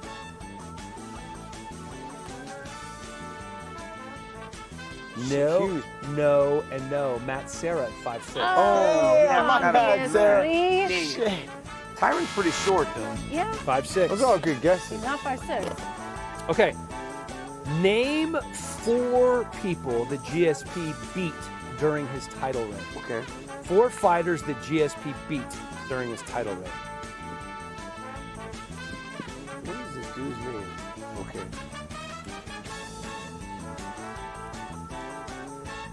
I got it. Let's go. We can't take forever. I'm trying to make it legible, DC. No, it doesn't matter. It doesn't matter. Oh, dang it. All right, let's flip Didn't them. get him. Didn't get it. I got 3 so far, too. No. You got 3. DC, Hardy, Diaz. Yeah. No, I didn't. Yeah, you did. Oh, I didn't see Diaz at the top. Shit, if you ain't cheating, God you ain't dang it, I cheating. see Diaz at the top. I had another Oh one. man, everybody I misses. last names, too. All right, Okay, let's 2's across the board. Who did Usman defeat to win the title? Who did he beat to win the title? go. This is easy. You guys are making it too easy. This is too easy? Well, we haven't been doing great so far, so maybe not. Oh, it's only twos. Tyron. Yep. All right, you guys got it. How many different countries have been represented among UFC welterweight champions? There's a bonus if you can name the countries. How many countries have been repped by the champs and a bonus if you can How long we got? It shouldn't take that long to write. All right, I just cut my answer. Two in are half. pretty easy. Oh my gosh. Africa's a continent, Africa? not a country. Oh shit. Wow. Oh, I meant before Kamaru. Dang it. Was it before 2 or Kamaru. 3? Right? Obviously. So I got 3. I didn't name them, but I didn't get Obviously. extra points. Yeah. We both got 3. All right. Africa. Okay. Sorry, man. I'm sorry. It's a continent. Wow. Wow. That's You just see? nice. How did I screw that up? Yeah, I know. I don't know. All right, let's go. All right, who's the other Canadian champ, not GSP, to hold the UFC welterweight title? Don't tell him this. Canadian champ. All I'm thinking is GSP. Got it? Turn him. Yes. Yes. No. Wow, good job. Good job, both of you. Okay. All right, it's 4-4-5 right now. DC, if you get this I know. right, I you win. usually win the trivia. Okay. Which 3 former UFC welterweight champions trained at the infamous MFS gym in Bettendorf, Iowa? Oh. MFS gym. I got in that. Bettendorf, Iowa. I was just I taking a actually breather. got this. It was a good game. Good run, guys. I'm happy. Which 3 former welterweight champs I actually got this. trained at the MFS gym? Hey, I'll put them in Bettendorf, order Iowa? too. I'll put them in order. This is actually because you know why I said give my belt. Give me my fucking belt. No, MFS no, means Militive no. Fighting Systems. Militive Fighting remember, right, Systems, lower. dog. Like what's up? Come on, give me my belt. I want my belt given to me by Laura. Laura, Sam, give me will my you belt, deliver the belt? please. Are you serious right now? Yes. It's not my belt. Wait, you it's get the his belt Let after Dan one game? deliver Yeah, it. dog. Somebody. Oh yeah, Hellcat. Yeah, one game, you get the Hey, belt? Hellcat, sachet over here. Sachet over here to bring my belt. Oh, you don't know. There we go. All right, I'm spinning the wheel. Hey, wait, I don't know- wait, Calvin, stop. Calvin, DC, Calvin. oh, my I bad. have to- Championship honors? You know what, My though? bad. Hey, can I say something? Yes. Can I say something? Yes. You're very nervous. Go ahead. You want me to want do to? it? You No, want no, to? I don't Go want to ahead. do it. No, you want to? Go ahead. I feel like What if he Calvin, lands on shit, Boston go, accent? Calvin, spin it. Spin the wheel. All right. If he lands on Boston accent, I'm gonna be so annoyed. That was a strong spin. That was. That was a strong spin, right? Modelo's I always wanted to getting do to that. Modelo's getting to you, dog. That's my breakfast. I didn't have avocado toast. Oh, yes, the shocker. Oh, my Oh, God. yes. Everyone's favorite. It's a It is right a of right- It pass. is a What? right of pass. Hold on to it with 2 hands, RJ. Damn. Put it on level 6. Give him level 6. It goes all the way to What the hell did 11. I sign up He for? can go to 7. It's fine. Give him the 7. Give him the 7. None of these? Two of them? 7. Yeah. I both. go both? Both. Hold them both. It's Oh how, my it's how God. it goes through your entire system. You know Yeah. how it works. I have to press these down? No. No, just, Okay. you're good. Hang on. Just enjoy the Just ride. hang on. Shut Yeah. up. What are we doing here? What Try is to, it? Just try to squeeze it tight, maintain squeeze it eye tight. contact I have to with hold on someone. as long as I can? Yeah. Does it stop? You'll find out. You'll see. This is that, what is that? The Addams Family game, right? Back in the day? Try not Used to to think, vibrate Try on not it? to think about it. I'm not happy You about don't have a this. pacemaker, do you? Okay, good. We should ask people if they Oh, shit. What level did you put that on? Man. Oh, the microphone's gonna start working. Oh, my Let's God. take a look. Damn. Dang, Cater, what's up with that, man? You I'm gotta not go spinning through it. that wheel anymore. Well, if next? you lose, we get to tell you what to do. And listen, Exactly. I was gonna make Laura spin, but then you started grabbing at it. I guess it's your fault. Who was it? I'm gonna ice my hands. that hung on to that? Was it Chandler? No. He just Chandler. looked at It us like was that. me last Oh. time. Give No, me some credit. it was no, not it's the one Chandler. who works on a cattle farm, and I'm used to electric Oh, fence. she did. I did. And I then looked- she ate thank too many you. hot chips and then had to be saved. Remember? All right, let's talk about things. Oh. Oh, we have got a our last weigh-in. weigh-in. Oh, he's struggling. The UFC's Oh, man. lightweight division, Leonardo Santos. He's on the struggle bus right now. Coach Pedneris actually helped him up the stairs. I mean, him and Aldo, two Pedneris guys, both showing up very late to the weigh-ins. Let's listen in here because likely is going to be close. word. He's on weight. He made it. He's There we go. 156. The official weight for Leonardo Santos. He looks rough, though. Yeah, he looks rough. He's struggling. But there's so much time to recover. Honestly, it does not matter how you feel on the scale. Yeah. When you got 30-something hours, you're going to be okay by the next day. Definitely. I really always... If you're hydrating right. If you hydrate the right way, right? And you eat the right thing. I would always say that. I would say, it don't matter Thank how you I all for get to coming that out. scale. That does Even it if y'all for the got to official carry me weigh-in. We there. will see you at As long as I get 4 on that o'clock for scale at the weight, ceremonials over at the fight. Nothing like the wrestling days, day of weigh-ins, huh? No, that's the worst. It's The not, worst. That's, It's that's nothing the like difference, that. right? The difference Scratch is all the weight time. back to back to Scratch back. weight. Scratch weight. Wrestle an hour later. What are Tough. you cutting water-wise, though, when you do that the day of? Still cutting a lot of weight. How much? Like, I mean, for you? me? Yeah, wrestling at what You don't weight? wanna know- Cutting what weight? Well, I was What wrestling amount? 184, and I wrestled the Big 12 finals 1 week, 2 weeks after Coach Schmidt checked my weight before the NCAAs. I was 213 pounds. Good Lord. Yeah, we cut a lot of weight. Wow. Wrestlers cut a lot of weight. Back then, I wasn't doing it the right way either. No, and we weren't doing it. Doing We it the had right no way. knowledge of weight Yeah. cutting back then. It was just starve yourself. Well, Santos is 42, right? So as you get older, the weight cuts get more difficult. Paolo Costa is 31, but he did something that was probably really ill-advised before his fight with Izzy that he talked about. He drank some red wine, Who does that? which stripping. brings does to mind things that you probably shouldn't want to eat. How about the top 5 do not eat things the night before a fight, Senko? For sure. Oh, you're going with me first? Yeah, I believe we're starting with Senko first. All right, we can do that. Number 1, airport oysters. Specifically, if you're in Wichita or South Dakota You or did that? Des Moines. Personal experience. And we'll get to what I did in just a second. But airport oysters, pretty obvious on that one. Any form of Taco Bell, your brain's gonna say a gordita is a great idea right now. Your body, however, will disagree with it as it exits you. So, And you're always going to have more than you need at 3 a.m. 100%. Yeah, 100%. triple whammy. Yeah. A gordita with a chalupa chaser, terrible idea. Number 3, corn. We all know why. Corn in any form, not a good idea. Can't Why? digest. Because, did you really just say why? Who said why? I Did you say I why? think he just wanted to I explain in think he graphic just wanted to detail Really? why explain it's it. such a big deal. Let me tell you about the casing on a kernel of corn, not digestible by the human body. An entire wheel of cheese. I'm not even mad, I'm just proud. Sorry, I had to put that in there. Ron Burgundy's dog did it. Ron Burgundy does agree. And then last but not least, my own personal experience, chicken Alfredo, not a great idea after cutting a significant amount of weight. I have a lot of PTSD from this experience. I can still remember the feeling of my hair was all braided up, and I had my head in my hands and I was alone in a hotel bathroom. And I can still remember what my braids felt like as I held my head and the Alfredo just exited my body. Oh my I mean, God. I was shitting through a screen. You're gross.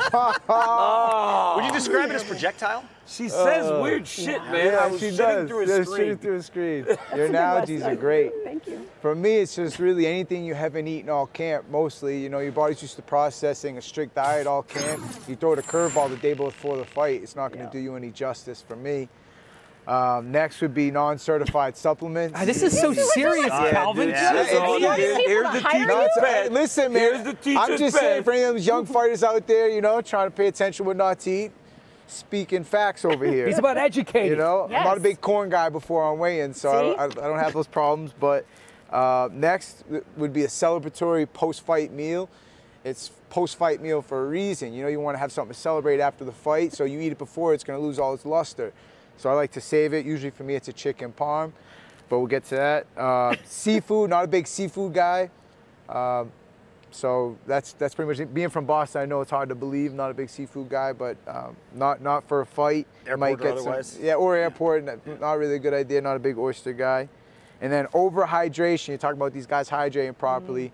I remember in Abu Dhabi, I was hydrating too much leading into that fight. And then out back, man, they're about to call me out. I had to go to the bathroom in the trash barrel. Oh my God. I couldn't make it. Plus, it was so hot out there in Abu Dhabi. You go outside quick to the bathroom. It was a whole experience. They're like, you're going on next. I'm like, I gotta go. You peed in a trash can? I did what I had to do, Laura. Wait. I did what I had Does to that do. mean it was the number 1 or number 2 in the trash Oh no, can? number 1, man. Okay. Come on. There was no screens available for me to shit through. So, All right, here are mine. All right, here we go. And guys, championship diet here. All right? Well, I'm trying to tell you what not to do. I saw you Number before in one. California, so I was all you can eat sushi, you and the whole team. Well, I respected that. I respected Number one, that. fried chicken. You don't eat fried chicken the day before the fight. While it tastes very good after a few hours from the weigh-ins, you don't eat it. Donuts. Lay off the donuts. They're very, very appealing to the eyes. Leave the donuts. They don't do well with the body. The hand motion. Jamaican food. I did this in Buffalo. And if Rumble Johnson would have went any more than 7 minutes, I would have been in a lot of trouble because my stomach was going crazy. I like the sauce and the Jamaican food. Candy. Don't sit there and eat a whole bunch of M&Ms and candy. Like, candy makes you feel like crap the very next day. And lastly, guys, the greatest cereal ever, don't eat it the night before the fight. No. I know that the Fruity Pebbles leaves the great taste in milk. It's so good. Yeah. But you can't eat it before the fight because it makes you sick. That is a list of 5 things that you don't want to eat unless you want to be a champion. Because if you want to be a champion, these are the things that champions eat sometimes. I feel like all of these you have a personal experience. That's a heavyweight list. That's a heavyweight list right there. Like, these are all That's a different. 5-year-old's list. Yeah. No adult eats like Fruity that. Pebbles? Like, dude, you don't like Fruity Pebbles? No. Fruity Pebble donuts. Have you had one? Yeah. It's so good, right? Real deal. RJ, what do you have? All right. I added booze in here just from personal experience. okay. I feel like my experience, like I'm teaching, like Calvin over here. Yeah. Costa would A cognac stinger with a whiskey back. Hmm. That's the worst hangover specific. any human can have. Trust me, I've had some bad hangovers. Number 4, carne asada burrito with extra red sauce from the Taqueria on Westminster and Springdale in Westminster, California. If you eat that, 7 hours in the future, you make sure you have nothing to do. Like, you can't have any plans. Steak tartare. You remember Diego Sanchez at UFC 171? You guys see Dean Thomas's like Suck It Saturday? Anything Dean Thomas cooks, it should be banned. It shouldn't be allowed. And then also number 1, whatever Justine Quiche ate before she fought Felice Herrig. You are so mean. It's good. You're so if mean. you ask her what's the last thing you should eat, she'd probably say whatever the hell Fair I enough. ate before I fought. She owned that. I love it. That's That all you can tweet- do, right? That tweet afterwards made me love her Shitty so fight. much. Look at She said- you. Look at she you're the said shit president. happens. You're the president of the Josh McDaniels fan club. I took your boy? Huh? Raiders took your boy? Oh, man, Hey. relax. Hey, I will say, RJ, Derek Carr, he's going to be a top 5 fantasy quarterback this year. I like what's going to happen there with your Raiders. Just because you call preseason games don't mean you can come over here and talk about Derek Carr's going to be this guy. You don't know shit about football. Don't you come over here and pretend. That's why you're in our fantasy league, because we are trying to up our game a little bit, right? You know quality when you see it. We have this fantasy league, Helly, and there was a vote last week, and they were like, Helly wants in. Dude, 9 people said nope. You know who said you were in? Me. I felt sorry for you. They told me I couldn't. They told me I couldn't. You guys do don't know what lying looks like? Told me I couldn't do it. All right, let's take a look at the co-main event. Should be a good one. Paolo Costa, Luke Rockhold. Fighting is a brutal sport. Preparing for a fight and recovering from a fight. I was nursing injuries and just compensating for so many years. The time away was crucial. It gave me the opportunity to really focus on my body and health. After 3 years, do I return to fighting? Pull it. I'm coming back to win the title. So here he is, the former UFC middleweight champion, Luke Rockhold. There's nothing I love more than testing myself. The adrenaline, the rush, the thrills, the highs, the lows, I wouldn't trade it for anything. Luke Rockhold delivers! It's the true test of oneself. Weidman is absolutely getting destroyed by Luke Rockhold. This is it. This is not game 3, this is not game 4. This is game 7. I want to close this thing out on my terms and the best I can, and I think I can do that now. Rockhold is a former champion, but he's very unlucky guy because he will face a monster. Paolo Costa, the Brazilian bomber. Just a force of destruction inside the octagon. He's a vicious striker, and he doesn't slow down. He's coming here to do damage. My fight style is very aggressive. I have hard punch, hard kicks, and you cannot blink because the fight can finish every single moment. Oh, that's it. Every fight I can get better and better, and I think Rockhold, he will get me on my prime. The human body can only take so much. I'm on different level. and everybody will see that. It will be very clear. This man is an absolute monster. I know I'm in a dangerous fight, but it's a fight that I can go prove myself and show the world where I belong. I have very unique movement, and when I'm in that flow state, there's not one man in this game that can compete with me. Oh, liver kick! That'll do it! This fight will not go to the judges. I will pressure him and finish the fight. Oh my God! I don't see this fight going more than 2 rounds. Paolo Costa does it again! He's the bull, and I'm the matador. I see him coming forward, and I see him running into something. I see him getting hurt. I see me taking advantage of that, and then I see myself taking his soul. On camera powdering up left. All right, we've relocated because we have a very fun game here. Michael LaPlante getting his face powder. Our fine producer, nicknamed Lappy, will be joining us for this game. So this is the hula hoop game. DC, are you familiar with this game? Yeah. This was. I was explaining the rules. Okay, so the way it works is we're going to see an example. We have an on-tape example. Yes. All right, let's take a look at. Let's show you this game. It's actually pretty fun. It's going to be difficult for DC, I believe. 2 out of 3, rock, paper, scissors, right? So that No, I think the they one just who tied. won keeps going. Okay. Kid's flying. Oh, okay. Oh, out. So she goes on. Oh, this is a cool game. Yeah. That's all we play here. Cool games. No, I like it. She's Okay. crushing. Yeah. See how she's using one leg? That's cheating. No cheating. Okay, She's so adorable. Don't call her you cheating. start from the ends. The minute you lose rock, paper, scissors, you're out, and then somebody else starts from the other end. So, DC, since you are the reigning champion, you get to pick your team. Okay. So you pick 2 people, and I'll take the other 2 people since I'm the defending. I'll take my boy Calvin Cater. I'll take my boy Calvin Cater. You'll take Laura. I'll take. Go. I'm picking the teams. I will take But my I feel boy like you putting Michael me on his LaPlante. team is like. Let's go! Let's go! Let's go! The thing is this, right? RJ's used to be a pick last. Who starts? Calvin Cater's going to start for my team. Okay. Okay, You I'm guys gonna can have- go sit back. I'm going to have relax. I'm Senko gonna start. get and take his shoes off. Now Do we start in the hoop or do we start Run in the back hoop? when you lose. Run back when you Hey, lose. Do we start in the hoop?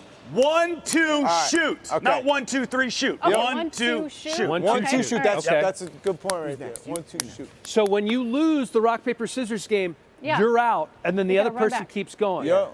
Just run 1, back 2, in line. shoot. Yep. Go fast, champ. All right. I'll go last. All right, 3, Go fast, champ. 2, 1, go.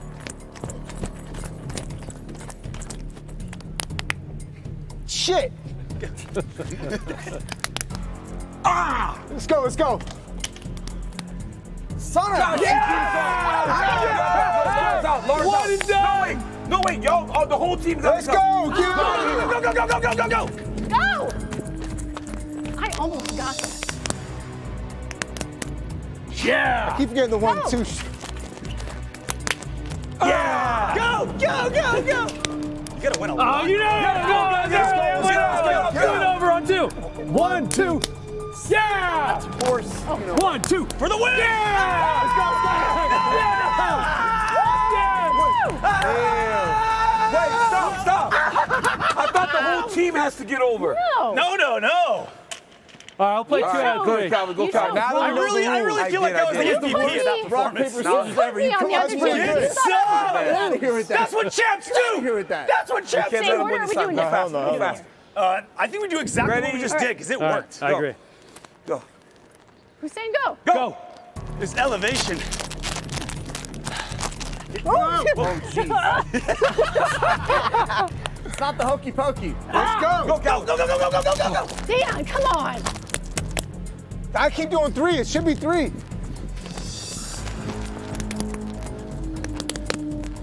Wait, no. What is that? Get out. That is out. You left the You can't do hoop this. open. You can't do this. Out. You can't go. Just go again. What are you talking about? Just go again. Get out of here. Dude, you're cheating. Get out of here. Knock him out of the way. Push him out of the way. You're done. Get out of here. Well, hold on. Go. Yes, get out. Let's go.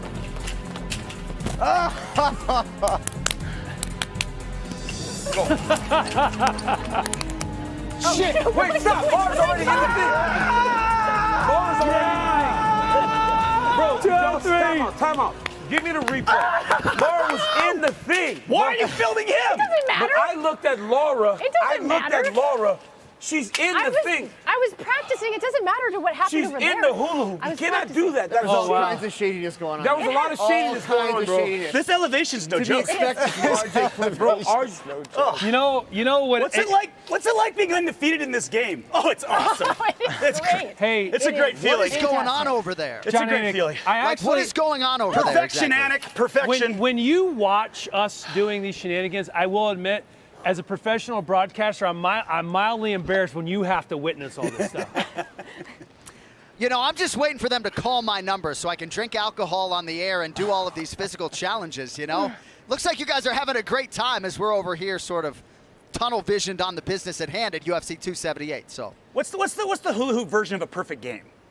Out of curiosity. I don't know, but we were pretty damn close to it. We are. That was very nice. I got to say, though, Dan Hellie is my guy, but it's like rock, paper, scissors, shoot. I agree. Right? It's like It's you on can't three. just go 1-2. No. I agree. So it made it a little bit rock, difficult. paper, scissors, shoot. They set it up to be on two. I agree. It's rock, paper, scissors, shoot. It was a setup. 100%. Rock, paper, Probably can't hear anything scissors, because shoot. everybody's talking at once right now.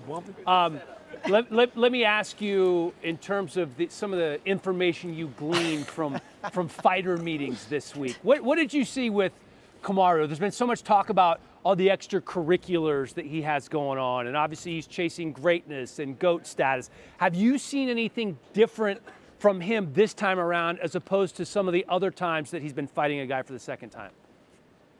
No, you know, I think his discipline and his focus are sort of the old reliables when it comes to Kamaru Usman. Obviously, we have seen the skill set sort of evolve over the years, but he just wears this championship so well, and I think he just carries himself as a champion so well. Certainly, he's not blind to the fact that Leon Edwards may have some advantages on the feet in this fight. But, man, and just in terms of the preparation, the mental, physical approach, Kamaru Usman is next level, and I think it's going to take a near-perfect performance from Leon Edwards to beat him. Not that he can't do it, but he's going to have to be perfect, in my humble opinion. So in terms of Leon, I see that 3-1 underdog number. It just seems like bigger than it should be. And I agree with the perfect fight, but that's a lot. Yeah, no, I think it's a high number based upon Leon's body of work, but certainly any time you have gone to the window and bet on Kamaru Usman in the UFC, you've cashed that ticket. So certainly from a betting perspective, I would be looking for other opportunities on the board. I wouldn't necessarily classify Leon as a live underdog. That being said, I love the energy coming off of Leon Edwards here during fight week. I think his confidence is genuine. I think they really believe they have a lot of ways to win this fight. And, you know, even though maybe both athletes have been somewhat dismissive of those 15 minutes back in 2015 against one another, there's no denying that for Leon Edwards as the challenger, I think that familiarity really helps. To have felt Kamaru Usman back in 2015, even if he's stronger and much better now, I think that familiarity is going to help Leon Edwards mentally as he touches down on that canvas here tomorrow night. Going to be such a fun fight to watch, as is the co-main event. Luke Rockhold very animated the last week or so, man. How was he during the meeting? He is so fucking angry right now. Like, I just don't know, and Daniel can speak better to this, if he's going to be able to channel it all in the right way. I mean, certainly he has spent 7 months essentially building towards this comeback. I think in terms of the physical and mental preparation and the recovery, he's done everything possible to put himself in position to succeed. But I just don't know if all of this anger and all of this venom is going to be productive come fight night. You know, I just don't know that it's good energy, but maybe he'll be able to channel it in the right way. We shall see. I love hearing you drop F-bombs on TV. Good job. Good job, Anik. That's what makes this show so fun. Hey, great. Have a great call tomorrow. Thanks for coming on. Thank you, guys. Have fun. All right, well, perfect timing then, because for Lappy's debut, 0-1 on the weigh-in show, kind of like the Chargers in Week 18. You get to spin this wheel now, and you know the drill. You produced this show before. I know the drill. Don't do it too hard because you're angry. Just a nice little gentle touch. All right, get a little gentle touch here. There, look at that. That was pretty.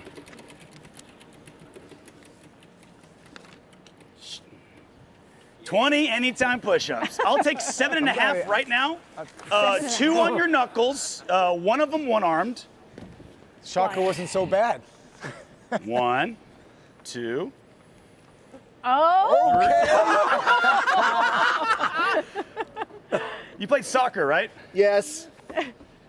How many more? What, half? 6, 7. All right, that's pretty good. Stop at 7. While Michael LaPlante is getting a breather and trying to finish the rest of his push-ups, let's take a look at the champ, Kamaru Usman, with John Anik from International Fight Week. You failed to qualify for the 2012 U.S. Olympic team, made your pro mixed martial arts debut later that year. I'm wondering what you remember about that disappointment and that time in your life and ultimately the transition to MMA. I had a lot of different things going on health-wise that I didn't realize at the time. And then, at this moment, I had gone over to coach season 14 of The Ultimate Fighter. Now having those guys sink their hooks in me and kind of, pulling me slowly, gradually, come over here and do this, I think it was just a slow progression to where I didn't make the team. I was extremely disappointed in that.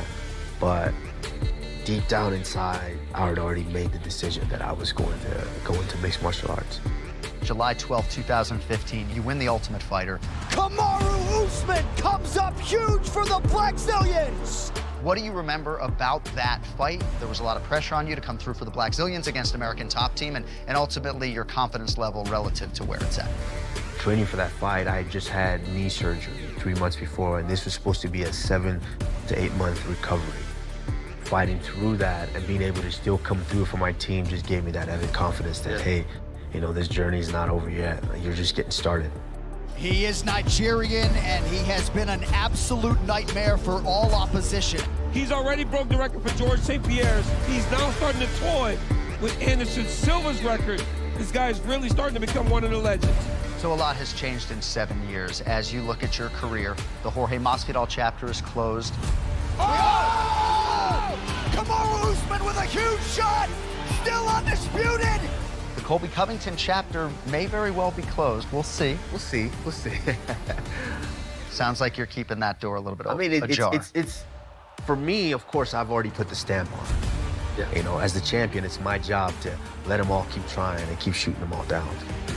Leon Edwards, the chapter will get more ink, obviously, coming up at UFC 278. How do you handicap the fight or look at the matchup relative to how you looked at that first fight 7 years ago?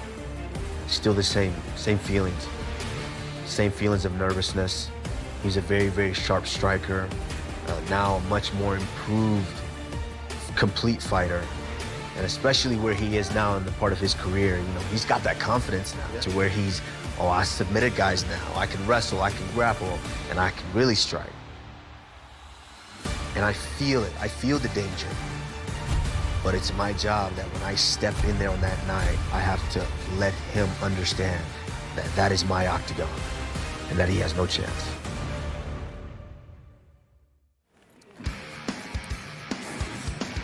All right, let's take a look at the weigh-in results as they stand right now. I believe we have everybody accounted for, which is indeed good news. Kamaru Usman and Leon Edwards, the first two to weigh in. That's always a great sign. So the main card is set as we move on to the prelims. Jared Flash Gordon, Leonardo Santos, Woodson, Saldana, among those that are going to be on ABC. And then, of course, our two Contender Series guys. And the early prelims will be on UFC Fight Pass, ESPN Plus, and ESPN for the last two. And ESPN, ABC, pay-per-view, going to be a fun day. And we have Kamaru Usman, who is tracking for greatest of all time status, certainly something that he's aware of, something that we talk about often. He moves into a tie with Anderson Silva for longest winning streak. He would go to 16 straight in the UFC, never lost. Where does he have to get to be considered the GOAT, the guy, the best? You asking me first? Yes. All right. Well, obviously, the biggest task, he's got to get past Leon.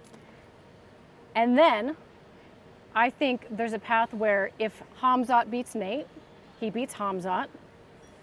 And then I think he needs to beat the winner of Bilal versus Brady, because that would be 9 title defenses, which would tie him with Matt Hughes. Mm-hmm. But then to be the GOAT, you got to do something that no one else has ever done. And that's why I do think he's got to go out and get that second belt. And just hang with me here. I'm not saying that this is a likely scenario, but what if Alex Bahia somehow manages to beat Israel Adesanya, and then can Kamaru come in and avenge the loss? Kamaru's legit gonna hate you after hearing all this. Why? You've legitimately made him go back to Africa to try to become the greatest of all The time. country of Africa. Yes, the country of Africa. Yeah, You've exactly. given him 5 fights. She's Give me given the him greatest 5 of all fights. time. George, listen, John Jones had 5 fights. John Jones had Jones 13 cheated. title John Jones defenses. cheated. 13. John Jones cheated. John Jones cheated. Listen, Kamaru John was right Jones cheated. there. But you got to do something no one else has ever done to be the Okay, GOAT. that's fair. And guess what? 16. If he ties Anderson and goes on to pass that, that's something no one has ever done. 17 straight. What do you think, Calvin? I think, like Lars said, first and foremost, it just starts with a win tomorrow night. Can't get ahead of yourself. After that, I think moving up and collecting a second bout would definitely put his name amongst the list of the GOATs. RJ? He needs a time machine. I mean, he's 35 years old. Listen, it all starts with a win tomorrow. I mean, you guys all throw that whole script out. He doesn't come away with a win tomorrow. You got to take your current fighter hat and throw it out the window for a minute. You got to get on board with us always here. Always Spin on it to the forward. next fight. I know. He definitely a win here, and then, like you said, man, there's DC. My man right here got 2 belts. There's a short list, but there is a list of guys with 2 belts, and Exactly. 4 people. It helps collecting, as much hardware as you can. Yeah. Exactly. Well, time's his biggest enemy. He's 35 years old.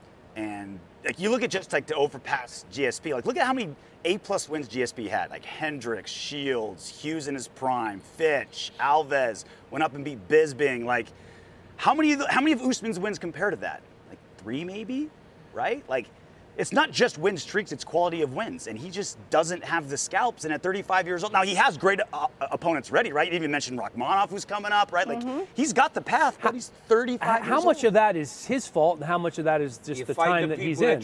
Exactly. Like He took a lot longer to get to the title. He had a long road to get to the title, and that has kind of That messed him up. The dudes don't want to fight him. He could have been champion before. Exactly. He would have a lot more title defense. Well, that's why we kind of look at Demetrius Johnson's reign as like, well, he doesn't have the same strength of schedule as like a George St. Pierre or a John Jones. Is it his fault? I still think he's one of the great. DJ is on a very short list. Of course he is. Like this is. Is that because he's 5'1"? He may be. Demetrius might be the greatest of all time, if you're really taking into consideration what he did. But for me, Kamaru Usman needs to win tomorrow. He needs to beat Khamzat Chimaev. That's what he needs to beat Chimaev. And then he's got to find another championship somewhere. I don't think he needs much. Because if he does that, he needs so much more than that. He'll be at 18-0 in the UFC. And at 18-0 in the UFC, the start of UFC career, nobody's done that.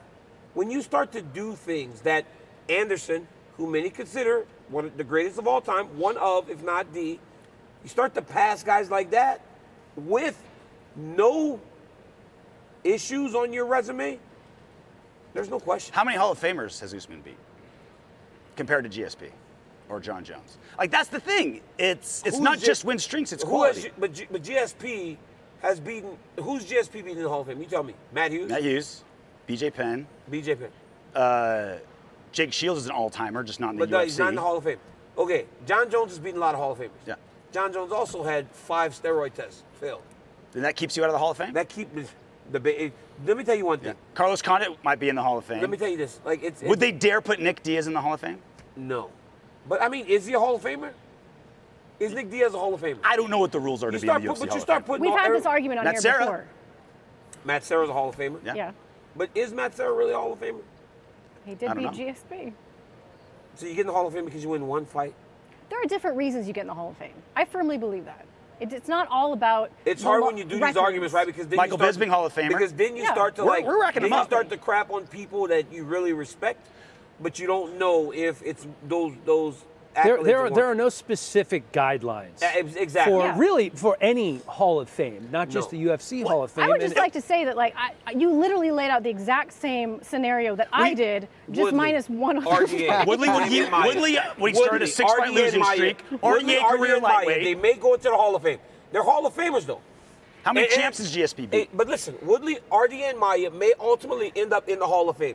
We don't know what's going to happen with Chimaev. He could ultimately become just a freaking beast of all beasts if Usman gets past him. Leon Edwards, dude, his resume is going to be you can stack his against most guys that GSP fought, and they would look pretty similar. John Fitch, I love John Fitch. That's a quality win. One of my buddies. But John Fitch had a long winning streak. GSP beat him. Leon Edwards has a long winning streak. Kamaru Usman beats him tomorrow. How does that win value to GSP more than what Kamaru Usman does?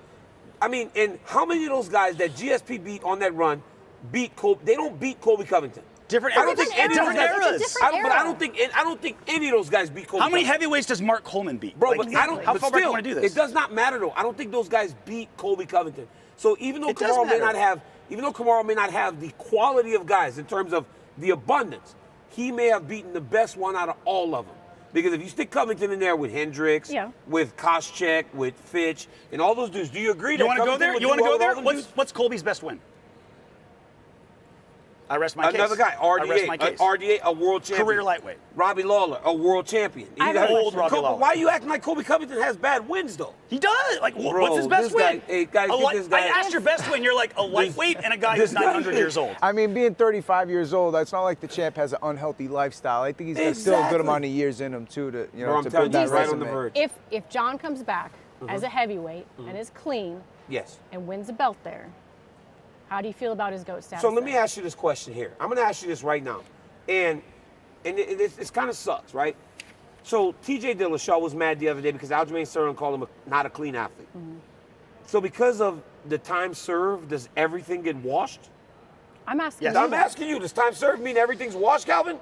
I mean, forgive, but you don't forget. Exactly. It's the same. How's it change? Well, in baseball, they remember it. Roger Clemens, Barry Bonds, Sammy Sosa, Where do all you draw guys the who line? have Hall of Fame careers, not in the Hall of Fame. So Anderson Silva shouldn't be in the Hall of Fame. And no, John Jones is going to the Hall of Fame. Then what's the argument here? The argument is that I don't consider you these can't guys be the the greatest GOAT. of all time. Anderson Silva, these dudes are so tremendously talented. They didn't need to do anything.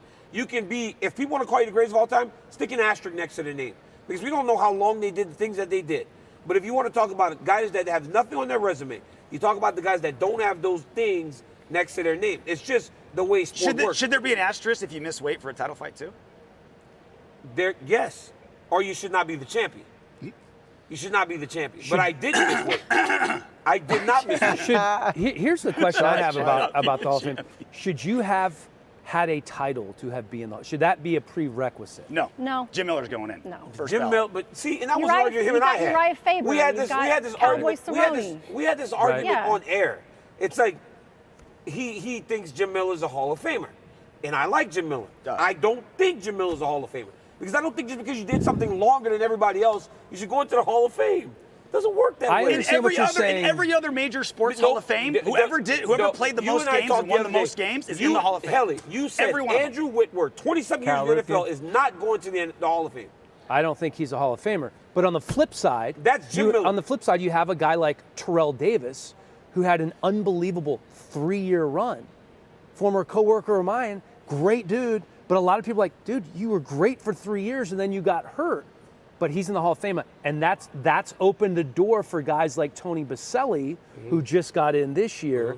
And I think if Jim Miller gets into the Hall, I think that will open the door for other guys where Cowboys, longevity. Cerrone, and all those Uriah's already there. Sure. In the Pro Uriah's Baseball Hall of Fame, in the top 10. Uriah fought for it 5 times. I know, but he didn't. I mean, to your point, he didn't Got ever to the get title it. 5 times. This is what we We're always talking do, about guys right? Why do we have to call Usman the Hall of Famer? Why can't we just say he's awesome and great and leave it at that? We're talking about guys like Jim Miller, who's never even fought for a championship. Well, we were talking about GOAT status, and then we started talking about Hall of Fame. There's two different things. He's talking about the Hall of Fame. I'm talking about very GOAT. different discussion. For me, GOAT, you cannot have anything attached to your name. I disagree, and I'll say it on. I disagree with Dana's list the other day saying those guys. No, those guys that have steroids, they cannot be considered the greatest of all time. It's not fair. We're fighting. You cannot have those things attached to your name. You got to have athletes that are clean, especially whenever look, you still accomplish things post USADA. You still accomplish things. And I think, and guys, I'm telling you right now, John Jones would be successful if he never did a thing wrong in his life. He's that good. Anderson Silva, they're that talented.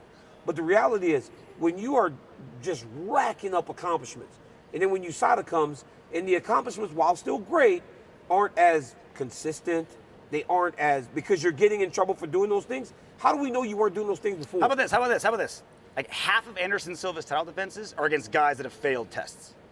So it's like even. It's like a wash, right? They both did it. You're both in the same boat. Like, so you're all cheating.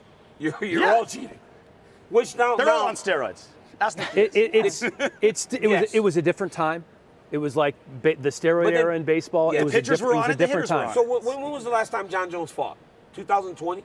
It's been 2 years. Yeah. 2020. Longer than that. So he beat me in what, 17? And then he beat Anthony, and he fought 3 times between 17 and 20. Reyes in his last fight. Santos. So 3 times, and Anthony Smith. So 4 times between 4 years. But how many title defenses was there between 11 and 15? 9. You know what I'm saying? Like, it's like, and this always makes the problem because this thing with him. But it's like, Kamaru Usman has no issues. And when you look at him, people think, oh, what is he doing? Well, he's not. He's undefeated in the UFC. He's going to be the greatest of all time if he continues to win the way he's doing. Let's talk moments.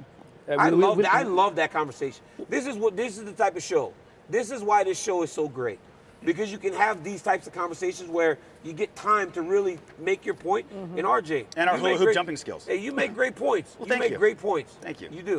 It happens when you're right. All right, let's talk moments. We love the moments that live rent-free in our heads, right? So it's time for our favorite Modelo fighting spirit moment from someone on tomorrow's card. Give me one person that stands out, a moment that you remember. DC, we'll start with you. Luke Rockhold becoming the middleweight champion of the world. I had seen this kid from the very beginning of his career to walking out there with him in his corner to watch him become the champ against Chris Weidman, when at the time, Chris Weidman had beaten Anderson Silva twice, a guy many considered the greatest of all time. And Luke went out there, and once he got him to the ground, he just beat the shit out of him. Look at and this is just joy from not what just a grind Luke, that fight was. but all of us, right? Luke getting through that and becoming the champ, and then that was in 2015, where at AKA in that calendar year we had 3 guys wear the UFC championship. Yeah. So Weidman was undefeated. Yeah, best. Anderson twice. That was huge. For me, it's UFC 142 in Rio, Jose Aldo taking on Chad Mendes, because you got to remember, he had a couple title defenses before that, but they were not the sheer murking that we were used to seeing from him. And then Chad Mendes, the wrestler, comes out and makes this a really difficult fight for him, was holding on to him against the octagon, and then that right there, they break away.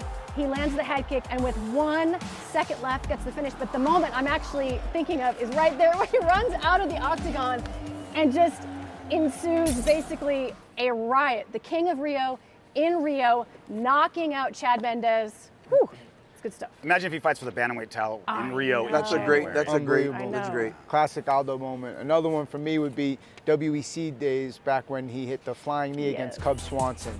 Scary. I remember watching that one. Didn't even know what happened. It was like a switch stance, switch knee, and I had to rewatch that like 10 times before I was able to see what it was. But man, that was impressive. Makes you realize how dangerous this game is. At any moment, that quick a fight could be over against a top guy like Cub Swanson. Yeah, you could just tell. Ooh. How many broken noses were there in gyms the world over of guys trying to practice that double knee on Monday? It's so like, I'm Jose Aldo. Like, how old was Aldo at the time? Like 22, 21? I mean, the run what's he, that he 35 was on. now? 36? Like, he's so young still. I'm going to go since he was 35 at the time. Since no, he's 35 now. 35 now, sorry. This was forever ago. So I'm going to go back to Contender Series, because there's 6 guys from Dana White's Contender Series on this card. AJ Fletcher, season 5 last year. Senko, you remember this. Yep. The flying knee. And remember, he came into this with just 2 years of professional experience. Leonardo Damiani was his opponent in this one. And it was just a perfectly placed knee. And this is all while the hurricane, I think it was Ida. Yes, it was Ida that was ravaging Louisiana. And so he said he was thinking about his friends and family back in Louisiana as he was walking into the octagon for this one, and then he had that awesome thing. Easily the toughest guy to come out of Louisiana. It's kind of nice to like put over your guys' show too. I mean, you do it all the time, so I'll be on it next week, but it's your guys' show. And by the way, it's our show this week. It's our show this week. Yeah, well, I'm the visitor. You and me get to, You have 3 in a row. I know. Yeah. How many times is he going to plug his YouTube? on those shows. I'll keep track. I'll keep track. Great thumbnails. RJ, you're up. I'm going with Eminem, Merab, and Marais. Oh, yeah. If there was a nuclear winter, only 3 things would survive. Cockroaches, Twinkies, and Merab Dvalishvili. I mean, he took a beating in the first round.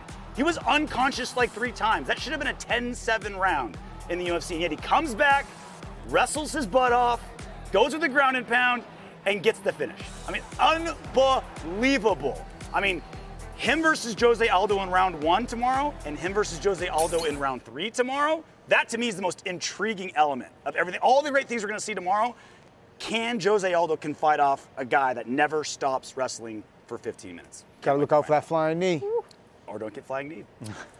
Remember to vote this weekend, by the way, for any fighter on the UFC 278 card to win up to $30,000 in Bitcoin. Crypto.com/fan bonus. By voting, you can have a chance to win some great prizes, including merch and UFC fight passes. Voting opens at the start of UFC 278. That brings us to ask the question to this group, who was going to be your pick for fan bonus of the night for $30,000 in Bitcoin? I will lead the way. My fight of the night, I'm kind of going chalk here. It's the main event. I think that the fact that Edwards is a 3-1 underdog is way too much. I think he's so good on his feet. If he gets that jab going, he goes to the body a little bit. I think we're going to have a fight that can go 5 rounds, and it's going to be an absolute war. We know you weren't picking Luke, so. I don't dislike Luke. You definitely picked Costa. I'm going Aldo versus Merab. I think that's a hell of a fight. 35ers, they bring it every time. And I just think it's making for a hell of a fight. Both guys, pressure, dangerous. Merab, Aldo. Calvin, completely agree. That fight, I'm so intrigued by whether Aldo's amazing takedown defense is going to withstand the absolute sheer storm of takedowns from Rob Dvalishvili, and can he not get tagged up like he did in his last fight? I think that one's going to be really. And normally I'm not going to pick a wrestling heavy approach for a fight of the night, but that one's going to be good. Well, I'm with you. Like, this card kind of feels like there's not a lot of like fight of the night looking fights. There's a lot of. I feel like this is one of those cards that could be like 4 performance bonus type cards. But I'm with you guys, Aldo and Merab, only because I think it's going to be Merab getting destroyed early, and then coming back and making it really interesting in round 3, because it's so very Aldo and Merab, right? Aldo early, Merab late. Big swings and comebacks turn into fights of the night. DC thinks we're all dumb right now. Well, no. Pretty boys generally lead the way, and Calvin Cater's a pretty boy, so everybody's following the pretty boy. I agree, Calvin. I agree. No, if you go pretty boy, you go with the middleweights right now. The pretty boy right here, right? Everybody Costa, wants to right? be friends with the pretty boy. Yeah, right. Listen, Tyson Pedro, Harry Hunsucker. That's mine, because I believe that something explosive is going to happen in that fight. Pedro's a massive favorite, but Hunsucker has not found the success that he wants in the UFC. And when guys like him have their backs against the wall, they tend to fight like honey badgers. They go crazy. And I believe because of that, we're in for a good fight to start the pay-per-view. DC picking the big boys. Not a big surprise there. Pedro's a, minus Yeah, that's 750 it's an interesting favorite. pick for such a. You know why? Because think about this. When Harry Hunsucker made his debut, he fought Tai Tuivasa. Tai was on the same type of losing streak as Harry Hunsucker. Harry Hunsucker came in late. Notice, Tai was in there with a guy that he was, again, not favored to beat. He fought Harry Hunsucker, knocked him out, and look at him today. His back was against the wall. He came out fighting for his job and his career. I believe we're going to see the same thing with Hunsucker, especially after I spoke to him and know now his mentality and who he is. Well, Megan O'Leary spoke with Leon Edwards, who is preparing for the biggest fight of his life. Take a listen. These past couple of years, Leon, have certainly not been easy for you. You had, 6 canceled fights. You didn't compete in 2020 at all. Yeah. How mentally do you get over those kind of hurdles where it seems like the world is literally against you? At the start, you're like, well, why me? And why is it playing out like this? But then I restructure my mind frame and my way of thinking and how I thought about it. I think, no, this is like actual time to get better. There's no time to improve yourself. Through no fault of his own, fights cancelled after cancel after cancel. He's dying to fight. He stayed in shape. He has improved. That's 6 training camps experience, 6 sparring, 6. That's a lot of experience you've gained in those 6 camps, and that's how I really fought. So I feel now that then is now paying off for who I am now. You know, it's made me a better athlete, a better fighter. And I'm kind of grateful for that experience I've had. When you look at Leon and the way that he fights, there is no weaknesses. He has almost perfect technique in every facet of the game. You know, we've had some conversations in other settings where we've talked about your upbringing and just, you know, the way that you continued to forge ahead. How much did that mental toughness and the way you learned to pivot your mindset then really impact you in these situations as an adult? I think my upbringing and my childhood played a big part in the way I handle situations like this and how I think about it. You know, like everyone must know by now, I've come from like the trenches, and I came from the bottom, and I had to motivate myself to be who I am today and going through what I've been through, and I think that's made me into the man I am today and how I face adversity. And here come the hammers of Leon Edwards. Leon, born in Jamaica, you moved to England. What is your message to kids who are maybe in the same position in life that you were once in? And what would it mean to be an example to them as a world champion of what can be accomplished? For me, what I would say is not where you start, it's where you finish. You know, I think if you put your mind to it and your dedication to anything in life, just dedicate yourself to it, truly believe in it, work hard in it, you will achieve it. This is tight, he can have it. It is all over. Leon Edwards by submission. Like I said, I've been through the ups and downs, and I had a dad that's got murdered when I was age 13. My mom had me when she was 15. If you say that, like, if you tell me that now, that you'd be this guy now, about to fight for the UFC world title, like, I'd be like, you talking now, I just wouldn't believe it, because at the time, your environment kind of consumed me. You believe this is your life, you know, this is all you're going to achieve, you know, and so I'll just say to the kids, just believe in yourself, work hard, dedicate yourself in anything you want to do, and you can truly achieve anything you want in the world. Oh, he's down straight away. That's the end of the fight. My goodness. One and done for Leon Rocky Edwards.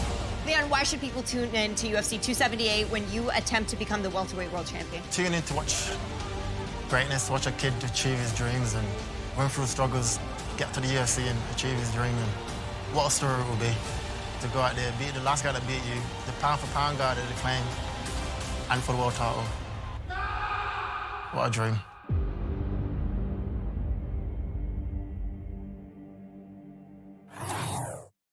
2002, when Salt Lake City hosted the Olympics. Curling, obviously a big sport in the Winter Olympics. I know it's 20 years later, but we're bringing curling back to Salt Lake City since Senko and I are the defending champs along with RJ.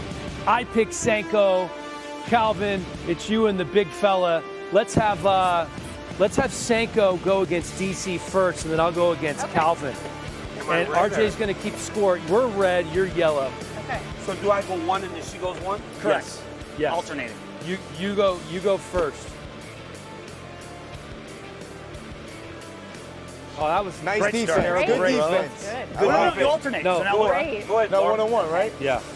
This is a defensive throw here. Get out of my face. Okay, my bad, dog. This is my defensive throw. Look at it, move it to the side. Just smash it right off there. Knock me in, Laura. Okay. Knock me in the point, Okay. Laura. Solid strategy. Get him ahead. It's all right, Senko.